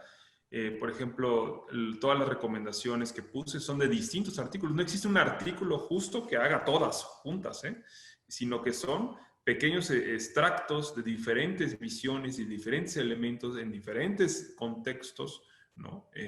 Varios países que han estado publicando, como dice el doctor Melchor, que están generando, registrando y generando evidencia sobre lo que están haciendo y los resultados que están obteniendo. Yo creo que el tema de la educación en línea o la virtualización del proceso educativo en medicina no es algo nuevo. O sea, ahorita se tuvo que hacer porque no había de otra, pero realmente no es algo nuevo. Se ha estado publicando ya desde hace varios años algunas experiencias de lo que es posible hacer con educación en línea o con educación virtualizada. También sobre todo también con el uso de la simulación, por ejemplo, o simuladores virtuales, que antes muchos de ellos los utilizamos dentro de la institución. Por ejemplo, a lo mejor poníamos un simulador de fisiología, pero lo hacíamos dentro del laboratorio de fisiología. Pero ese simulador de fisiología hoy puede funcionar también en línea, ¿no? Haciendo exactamente lo mismo, ¿no? Y estando el profesor. Antes se ponía la rata y entonces observábamos en la rata los cambios fisiológicos, ¿no? Luego se transitó al simulador que se usaba en la presencialidad y ahora muy probablemente muchos están utilizando simuladores que se usan a la distancia, ¿no? Yo creo que hace falta mucha investigación y ese es el llamado, y yo creo que el doctor Melchor lo hizo muy claro hace un momento, a que todo esto que se está haciendo se registre, se mida y se evalúe para saber realmente qué es positivo, qué se puede continuar en el futuro y qué es necesario retomar, ¿no? Yo creo que toda la parte de las habilidades clínicas, procedimentales, eso está claro, eso no hay manera de cambiarlas, esas las tenemos, se tienen que hacer en la presencialidad de una o de otra manera, con simuladores o con paciente real en el hospital o en escenarios montados en las universidades específicamente para hacer eso. centros de simulación, pero se tienen que hacer en la presencialidad. Esto no es posible hoy evaluarlo a la distancia, por ejemplo, o a través de un Zoom. La otra cosa importante también es que la virtualidad no significa hacer exactamente lo mismo en otro medio, sino que tenemos que cambiar los procesos educativos. Como también comentó el doctor, o sea, si dábamos la clase a modo de cátedra en el aula, no se trata de dar la clase a modo de cátedra en línea, sino que tiene que ser más interactivo, incluir otros paquetes tecnológicos que pueden ser en línea también para interaccionar, como Kahoot o estos simuladores en línea, bueno, u otros, ¿no? Hay muchas innovaciones que están haciendo los profesores ahora, obligados, algunos por esto, y otros que ya lo estaban haciendo, por ejemplo, en el aula, ¿no? Había profesores innovadores que llegaban al aula y ponían un Kahoot y exploraban cuánto ya sabían sus alumnos sobre el conocimiento, sobre el tema que se iba a revisar en la sesión. Esos profesores siguen innovando y lo siguen haciendo en la modalidad virtual, ¿no? Entonces, la atención primaria de la salud, pues yo creo que está por demás, es un llamado que se ha hecho desde hace varios años, ya desde mucho, la OMS desde los 70s, impuso esta propuesta y luego se ha ido madurando e incluso se ha actualizado recientemente y nos enfrentamos a una pandemia de este tipo y entonces salen las carencias, ¿no? Los médicos no estaban preparados, el sistema de salud no estaba preparado, las escuelas, pues unas estaban ya transitando a procesos de modernización tecnológica o de uso de la tecnología o de innovación, que son las que pudieron salir mejor, pero habían otras que no. Y les está costando trabajo porque además ahora hay resistencias, ¿no? Bueno, las había, pero las resistencias se agudizan, ¿no? Entonces, yo creo que aquí lo importante y mi mensaje principal es cómo anticiparnos al futuro. Yo creo que sí es importante que volvamos a revisar las competencias que publicamos que publicó en FEM en 2008, las actualicemos, las revisemos con una visión de futuro, que yo hice una revisión hace poco por un artículo que vamos a publicar y la verdad es que yo creo que una gran porcentaje de las competencias que están plasmadas ahí son totalmente válidas, son totalmente vigentes. Sin embargo, muchas de ellas no se instrumentaron o sea, aparecen en los currículums de manera oficial, pero no se instrumentaron de manera real. O, por ejemplo, la evaluación por competencias es un tema pendiente. No existe realmente poca experiencia en la evaluación por competencias. Entonces, bueno, yo al final, y con lo que resumiría esta participación, es que al final vamos a cambiar. Este proceso nos va a cambiar a todos. Ya estamos cambiando, de hecho ya cambiamos, hoy ya cambiamos mucho, y todo lo que dure vamos a seguir cambiando y posteriormente seguiremos cambiando porque toda esta experiencia, este aprendizaje que estamos teniendo hoy, tanto éxitos como fracasos en cada una de las decisiones o implementaciones que se hacen, nos va a dejar aprendizaje y nos va a permitir tomar las decisiones del futuro. Muchísimas gracias, Ramón. Y bueno, voy a tratar de cerrar con una presentación más breve para poder cerrar este panel de una manera pues, pertinente también y con el tiempo que necesitamos. No sé si están viendo mi presentación. Sí. Sí la pueden ver, muy bien. Muchas gracias. Realmente yo ya tengo muy poco que decir con estas dos magníficas presentaciones donde nos han hecho ver que hablar del currículo es hablar de una serie de elementos que al interactuar entre sí es que contribuyen a la formación de nuestros profesionales de la salud. Y quiero comentarles algo.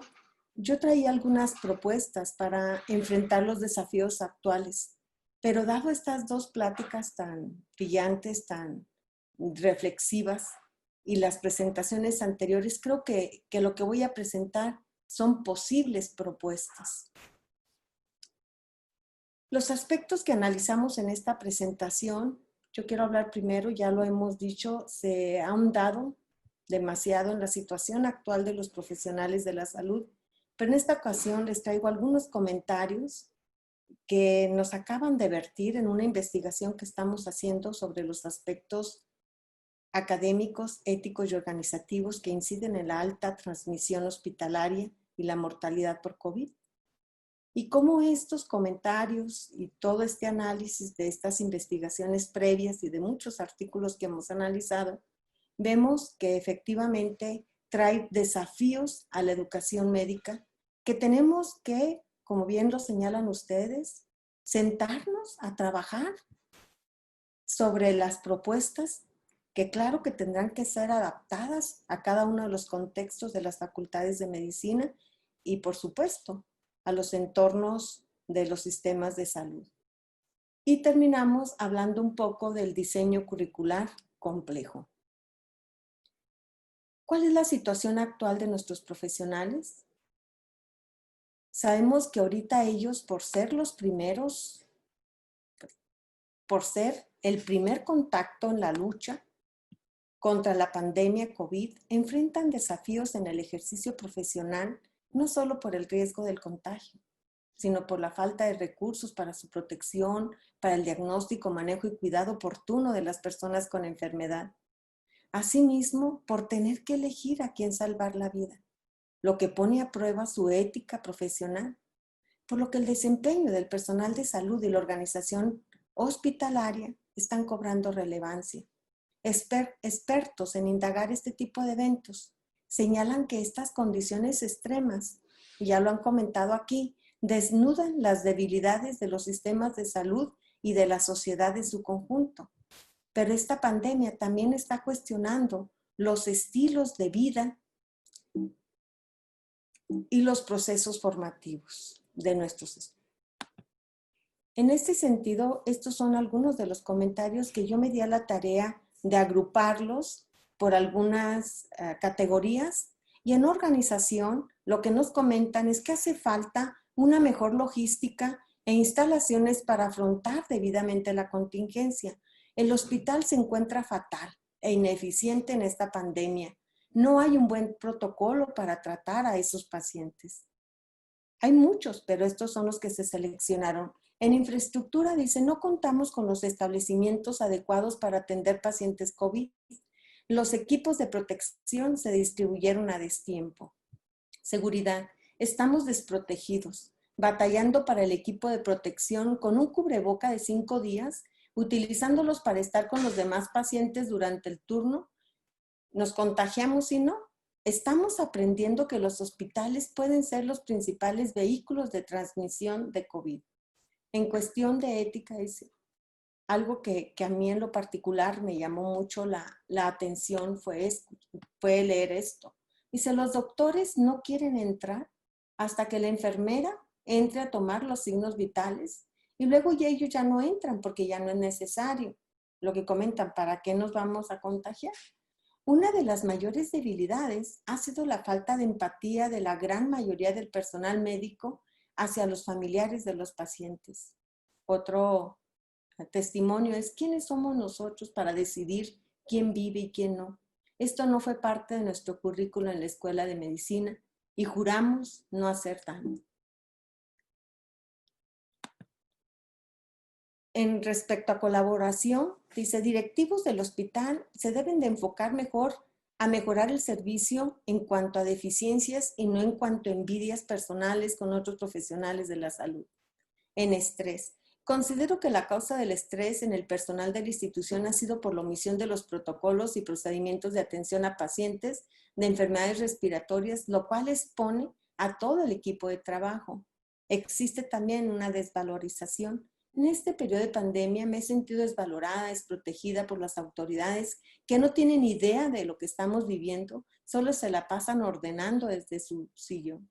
Compromiso, dice, se requiere más compromiso en su labor del área epidemiológica para ayudarnos a controlar esta pandemia.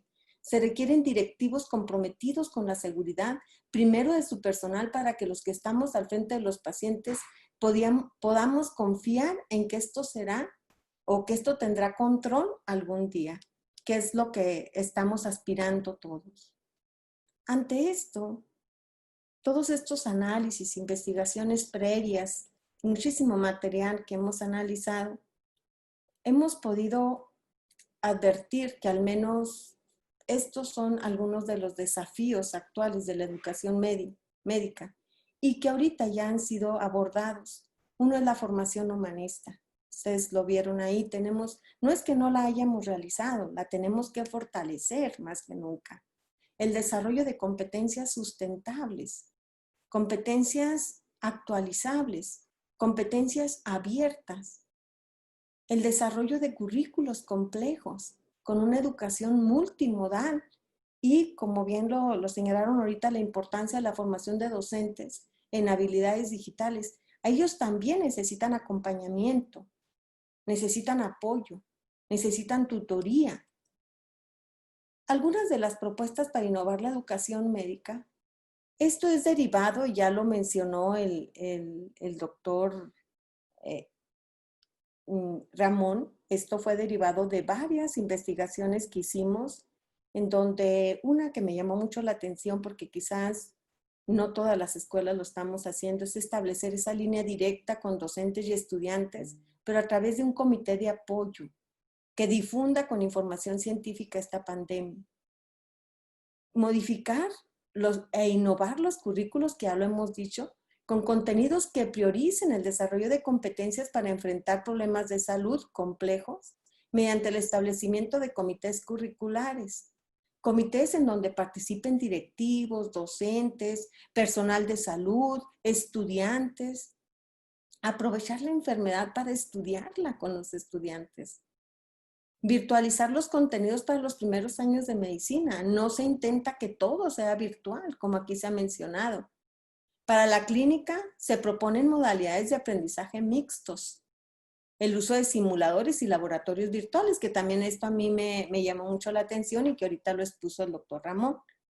Y también me llamó mucho la atención que a nivel superior se esté pensando que en donde se carece de internet, se propone la entrega de documentos impresos, audios, animaciones, entre otras herramientas para continuar con el desarrollo del plan curricular. Respecto a NUYES, en un documento que acaba de sacar en julio, el 18 de julio me parece, ellos ya están pensando en ANUYES que tenemos que establecer un programa especial para el restablecimiento de las actividades presenciales de forma gradual, tomando en cuenta todas las medidas de la contingencia, todas las medidas sanitarias y los protocolos que han tenido a bien estar comunicando. Capacitar al personal responsable de los equipos, tener brigadas sanitarias para la adecuada supervisión, ejecución y control de los procesos y acciones de prevención. Establecer una estrategia de docencia a distancia o semipresencial para evitar el traslado masivo y la aglomeración de miembros de la comunidad y con ello reducir la probabilidad de contagio. Fortalecer programas de tutorías, identificar al alumnado con mayores probabilidades de abandono y darles acompañamiento cercano de ser necesario, considerar la posibilidad de acuerdos excepcionales para apoyar su permanencia. Flexibilizar los procesos de evaluación, agilizar los trámites escolares y administrativos en línea, pero también nos dice que hay que aprovechar la capacidad científica y técnica para aplicarla en proyectos de investigación, desarrollo tecnológico e innovación relacionado con la pandemia. Si bien se complementan lo que está proponiendo ANUYES y lo que están proponiendo en varias escuelas, en varios autores, investigadores de diversos países, lo mejor es que, si bien es cierto, ha sido catastrófico, estamos en un proceso en crisis, esto también nos deja un gran aprendizaje y una oportunidad para innovar, para mejorar lo que ya se desnudó, lo que ya sabemos que no estábamos bien. Y estoy totalmente de acuerdo, y esta es la propuesta, de alguna de esas competencias que le llamaron transversales, que aquí se les llama competencias sustentables, que son complementarias a las competencias clínicas y que quizás ahora resaltan más en este proceso de crisis que debemos de fomentar en nuestros profesionales de la salud y en nuestros estudiantes. Ahorita tenemos que ocuparnos de desarrollar ese liderazgo y emprendimiento, ese profesionalismo médico, el trabajo interprofesional colaborativo, la competencia socioemocional, que es una de las cuestiones muy relevantes, la resiliencia, la metacognición, el estar analizando antes, durante y después de la actividad, y el pensamiento complejo para dejar de ver este proceso de crisis, de pandemia, desde una o dos disciplinas, sino verlo como una interacción de diversas disciplinas que están interactuando incluso de manera contraria para poder dar respuesta a este problema entre todos. Nos necesitamos, pero necesitamos asumir que tenemos que hacer modificaciones a nuestros currículos y que uno de esos movimientos que pudiera tener es empezar a voltear la mirada hacia el desarrollo de estas competencias. Y por supuesto, porque para desarrollar esas competencias necesitamos también una gestión curricular compleja. Ya lo hablaban aquí, necesitamos planes y programas de estudio pertinentes, flexibles, que incorporen la innovación inteligente y que se planteen y desarrollen considerando la inter- y transdisciplinariedad. ¿A qué nos estamos refiriendo con pertinencia? Los planes y programas de estudio se diseñan a partir del análisis de los problemas de salud complejo y se busca desarrollarlos en escenarios reales que no tengan riesgo, por supuesto, para nuestros estudiantes.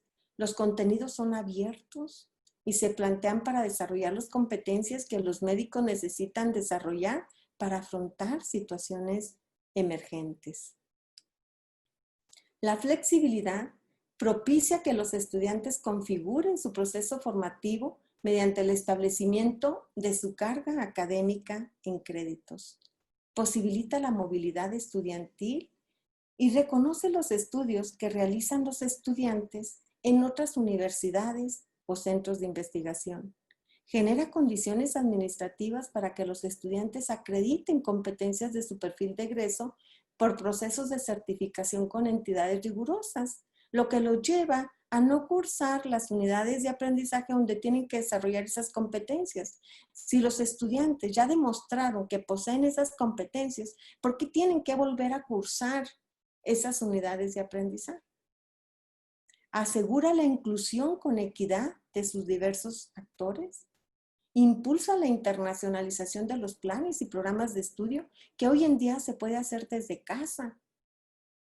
Al ofertar unidades de aprendizaje que son las materias en línea y además en otro idioma, nosotros podemos tener estudiantes de otros países y también nosotros podemos mandar estudiantes, no precisamente estar en contacto con otros docentes, con otros estudiantes de otras universidades para que de forma colaborativa a través de comunidades de práctica o comunidades de aprendizaje den respuesta a estos problemas que son problemas globales, problemas complejos de salud. Transforma la evaluación del aprendizaje a la evaluación por competencias con enfoque formativo y preventivo, que ese preventivo generalmente no lo tocamos.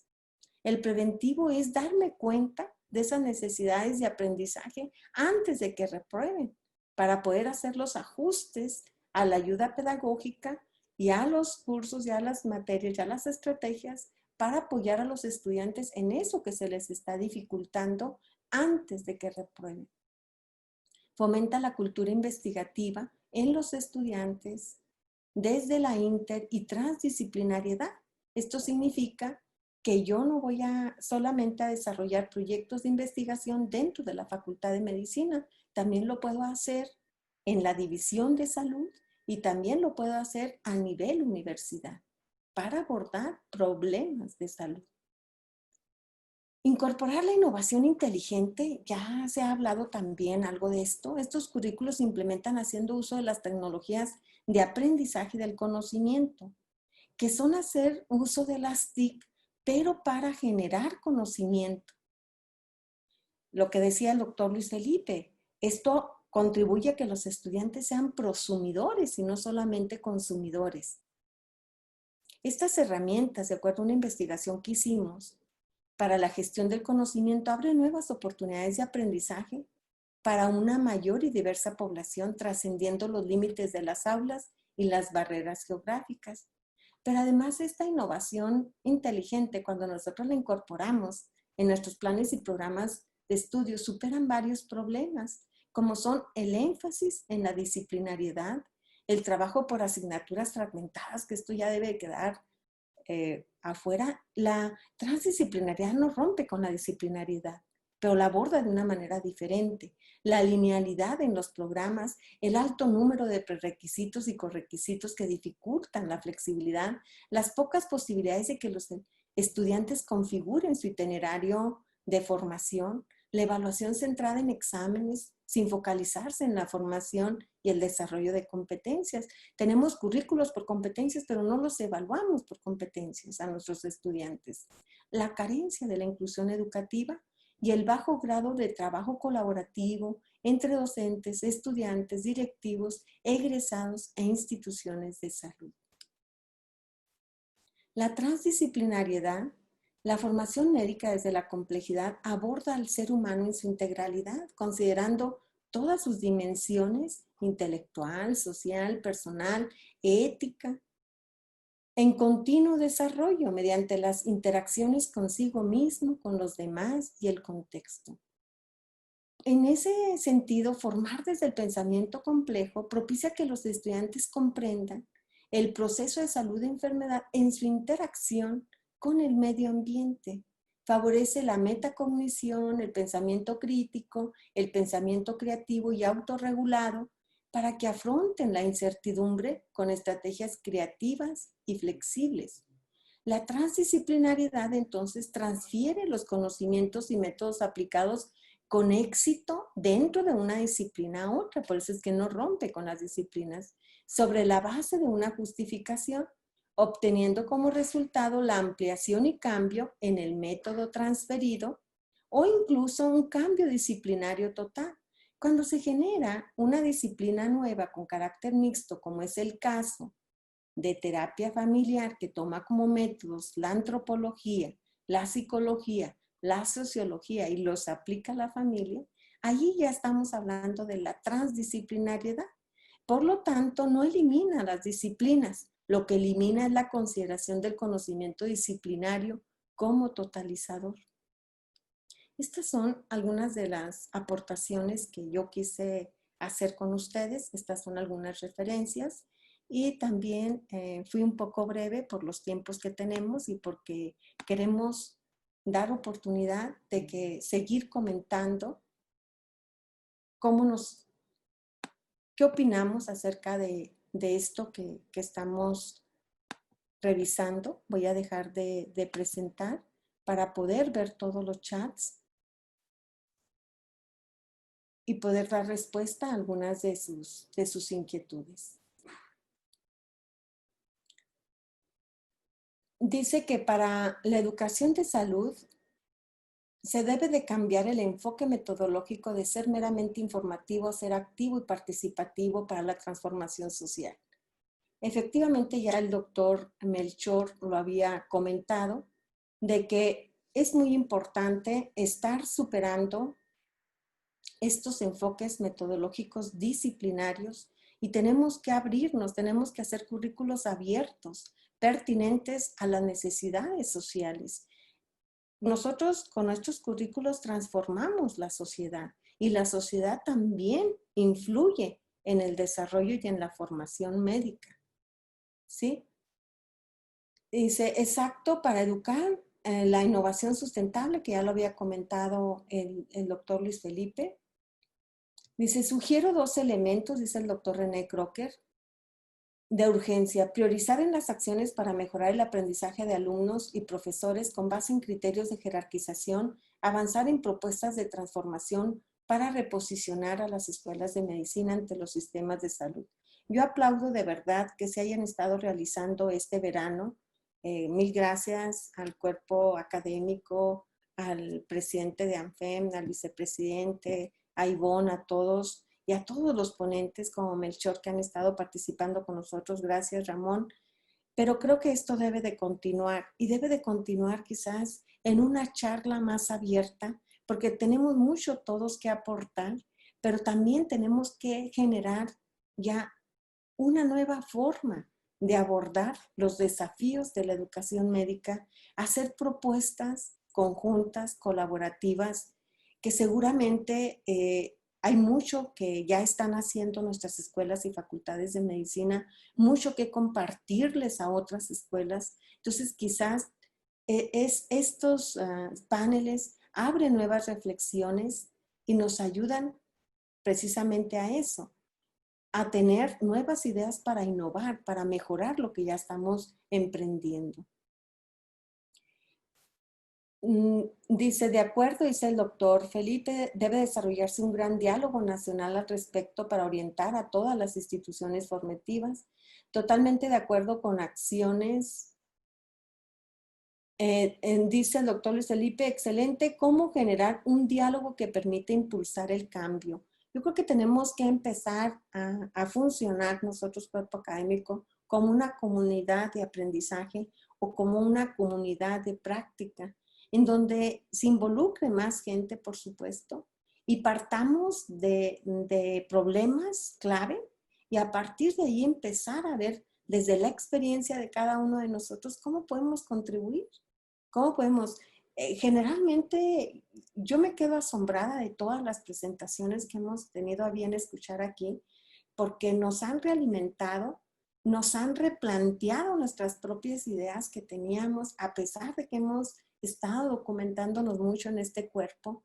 Siempre las presentaciones, las participaciones de otros nos abren nuevas formas de pensar, de hacer, nuevas ideas que sería importante irlas planteando, irlas documentando, y yo sé que se va a hacer un libro y que en este libro tiene que ir más allá y tenemos que recuperar no solamente lo nuestro, sino también las experiencias de los otros. Entonces, es convirtiéndonos en una comunidad de aprendizaje, en una comunidad de práctica.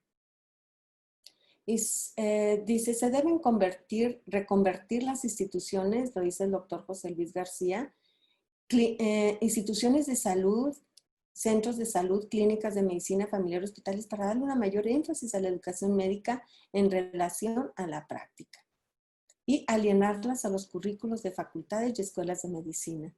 Muy bien, yo abro los micrófonos al doctor Melchor, al doctor Ramón, por si tienen algún otro comentario final que hacer. Aún contamos con unos minutitos, sobre todo porque hubo muchos comentarios que quizás no pudieron dar respuesta, y de mi parte yo les agradezco muchísimo a todos por permanecer aquí, por estar aquí en este panel que a mí en lo particular me deja un gran aprendizaje.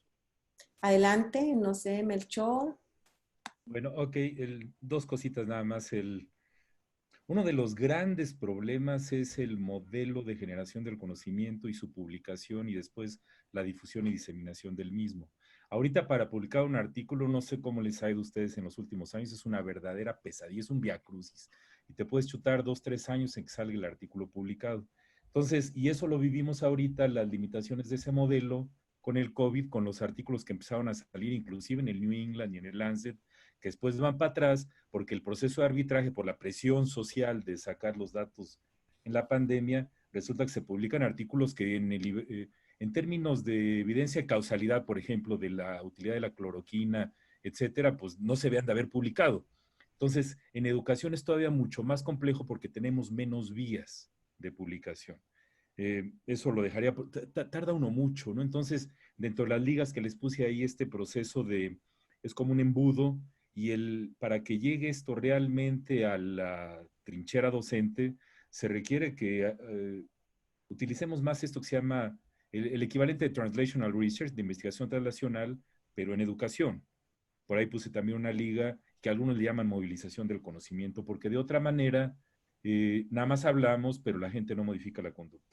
Y otra cosita que anoté aquí es, a mí me cae regorda la palabra presencialidad y la he usado en las pláticas, ¿no? Pero es que cuando uno dice que algo es no presencial, nada más con ponerle el no antes, ya lo estamos mandando al sótano de las cosas chafas o que no sirven, ¿no?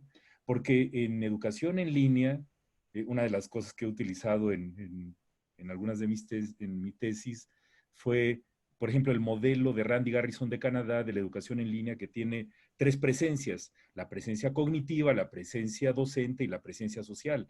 O sea, en línea sí puede haber presencialidad. De hecho, el Consejo de Acreditación de Educación Médica de Posgrado norteamericano ya tiene varios años que aceptó a la telemedicina y la interacción médico-paciente virtual como algo real, ¿me entiendo? No, no nada más tiene que ser a la cabecera el paciente de carne y hueso. Entonces, muchas cosas que creíamos imposibles, ahora son posibles. Y el último punto que anoté aquí es que es tan fácil caer en lo que Eric Holmboe, el internista norteamericano que está en el ACGME, que le llama nostalgitis imperfecta profunda, ¿no? O sea, ahora resulta que en los hospitales todo el aprendizaje y la enseñanza de la clínica estaban a todo dar. Pues no, acuérdense, es decir, el año pasado pregúntenles a sus estudiantes y residentes cómo le estuvieron viviendo en el hospital, si realmente esas experiencias eran así puras desde el punto de vista de la enseñanza de la clínica, un montón de currículo oculto y de enseñanza de mañas y una serie de cosas tremendas, ¿no? Entonces, es el momento ahorita, yo creo, y hablando del diálogo, lástima que se canceló el Congreso, ahora sí que cara a cara de esto, pero pues insistir en la Secretaría de Salud, ¿no? Yo siento que el sistema de salud nacional ve a las escuelas de medicina muy lejanas y a veces las ve como un problema, como ahora lo de los estudiantes y qué hacer con ellos en los hospitales. Eso requiere mucho diálogo, requiere mucha madurez de todas las partes y requiere realmente ponerse las pilas. Ojalá avancemos en ese sentido en estos meses que vienen. Y ahí le dejaría para ya que tengan tiempo Ramón y ustedes. Muchas gracias por su atención.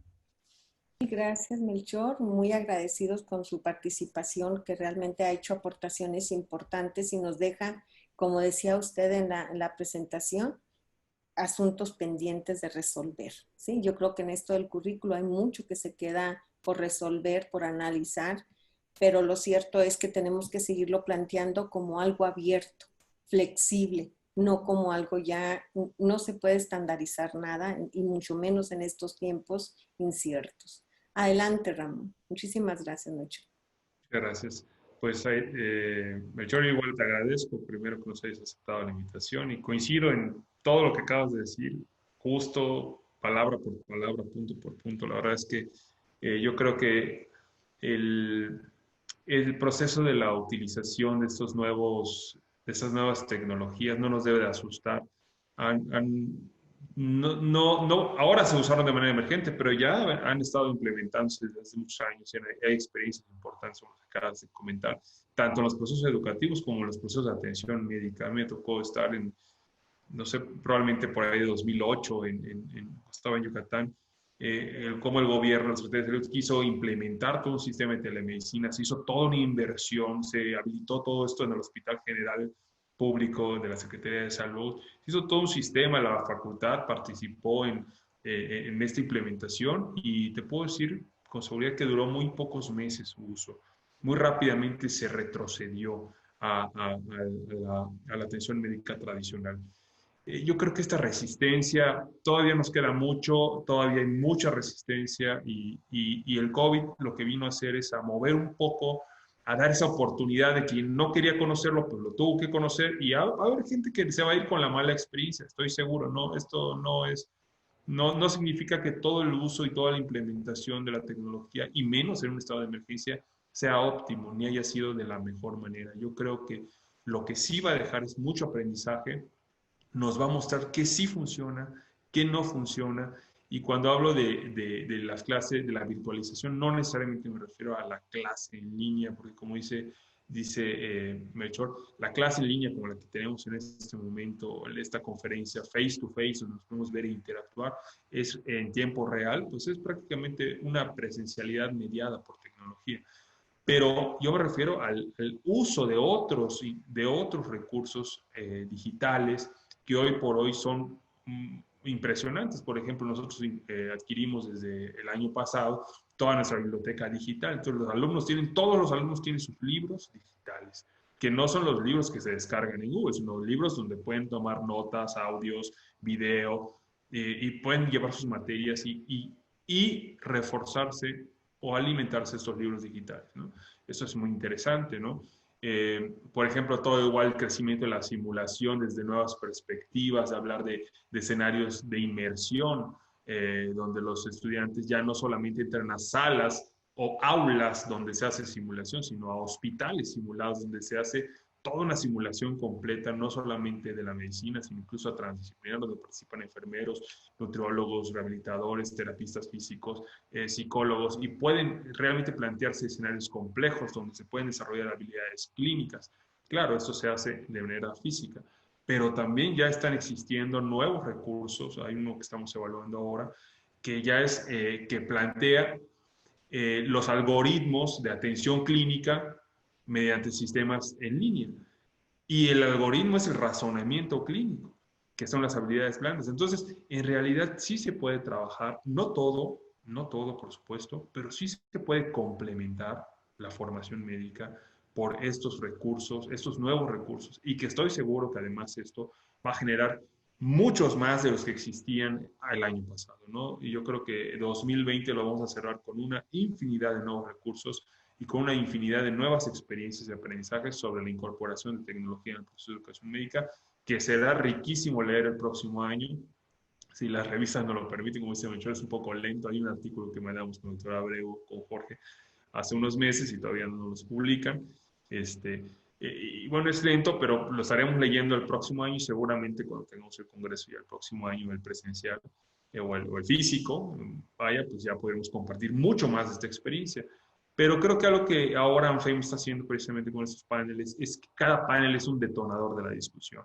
Entonces, a mí lo que me gustaría dejar es abierto a todas las preguntas y que nos activemos todos para realmente intercambiar documentos, intercambiar experiencias, para enriquecernos mutuamente y que esto enriquezca la educación médica después de nuestro país, ¿no? Yo creo que ese es el elemento que tiene que estar allá, un diálogo, por supuesto, lo tenemos que continuar a partir de este momento. Y no necesitamos esperarnos a eventos específicos. Yo creo que la voluntad de todos puede ayudar mucho a que esto permanezca y a que se mantenga activo, ¿no? Sería mi conclusión. Excelente, Ramón. Y yo creo que algo nomás quiero puntualizar en algo muy importante que se ha podido observar en varios artículos, en propuestas que ha hecho el doctor Melchor y tú también, Ramón. No nos debemos de olvidar de la pedagogía de la virtualidad, y para hablar de la pedagogía de la virtualidad necesitamos formar a nuestros docentes. Podemos tener excelentes propuestas de cómo innovar inteligentemente la formación médica, pero si no formamos a nuestros docentes, si no los acompañamos en este proceso también de tránsito, que ha sido difícil para ellos y para muchos, esto podemos tener currículos, podemos tener todo, puede que no se pueda implementar. Entonces, esto es algo que les dejo como reflexión, que en todo este proceso de innovación, de transformación, estamos todos. Y entonces todos necesitamos apoyo, acompañamiento, asesorías, talleres de distintas maneras para no caer en lo tradicional, aun cuando usemos la virtualidad. ¿Sí? Muchísimas gracias a todos por sus comentarios. También en Facebook, mis respetos por todas las aportaciones que nos hicieron. Y bueno, nos vemos el próximo miércoles. Hay otro tema muy interesante para abordar. El tema es propuestas para mejorar la formación de alumnos de pregrado, especialidades y posgrados para integrarse equipos de atención a la salud en situaciones de emergencias, pandemias y otras catástrofes, por el doctor José Luis García Galaviz, el doctor Jesús Daniel López Tapia. Sí, muchísimas gracias y nos vemos entonces el próximo miércoles. Bonito día.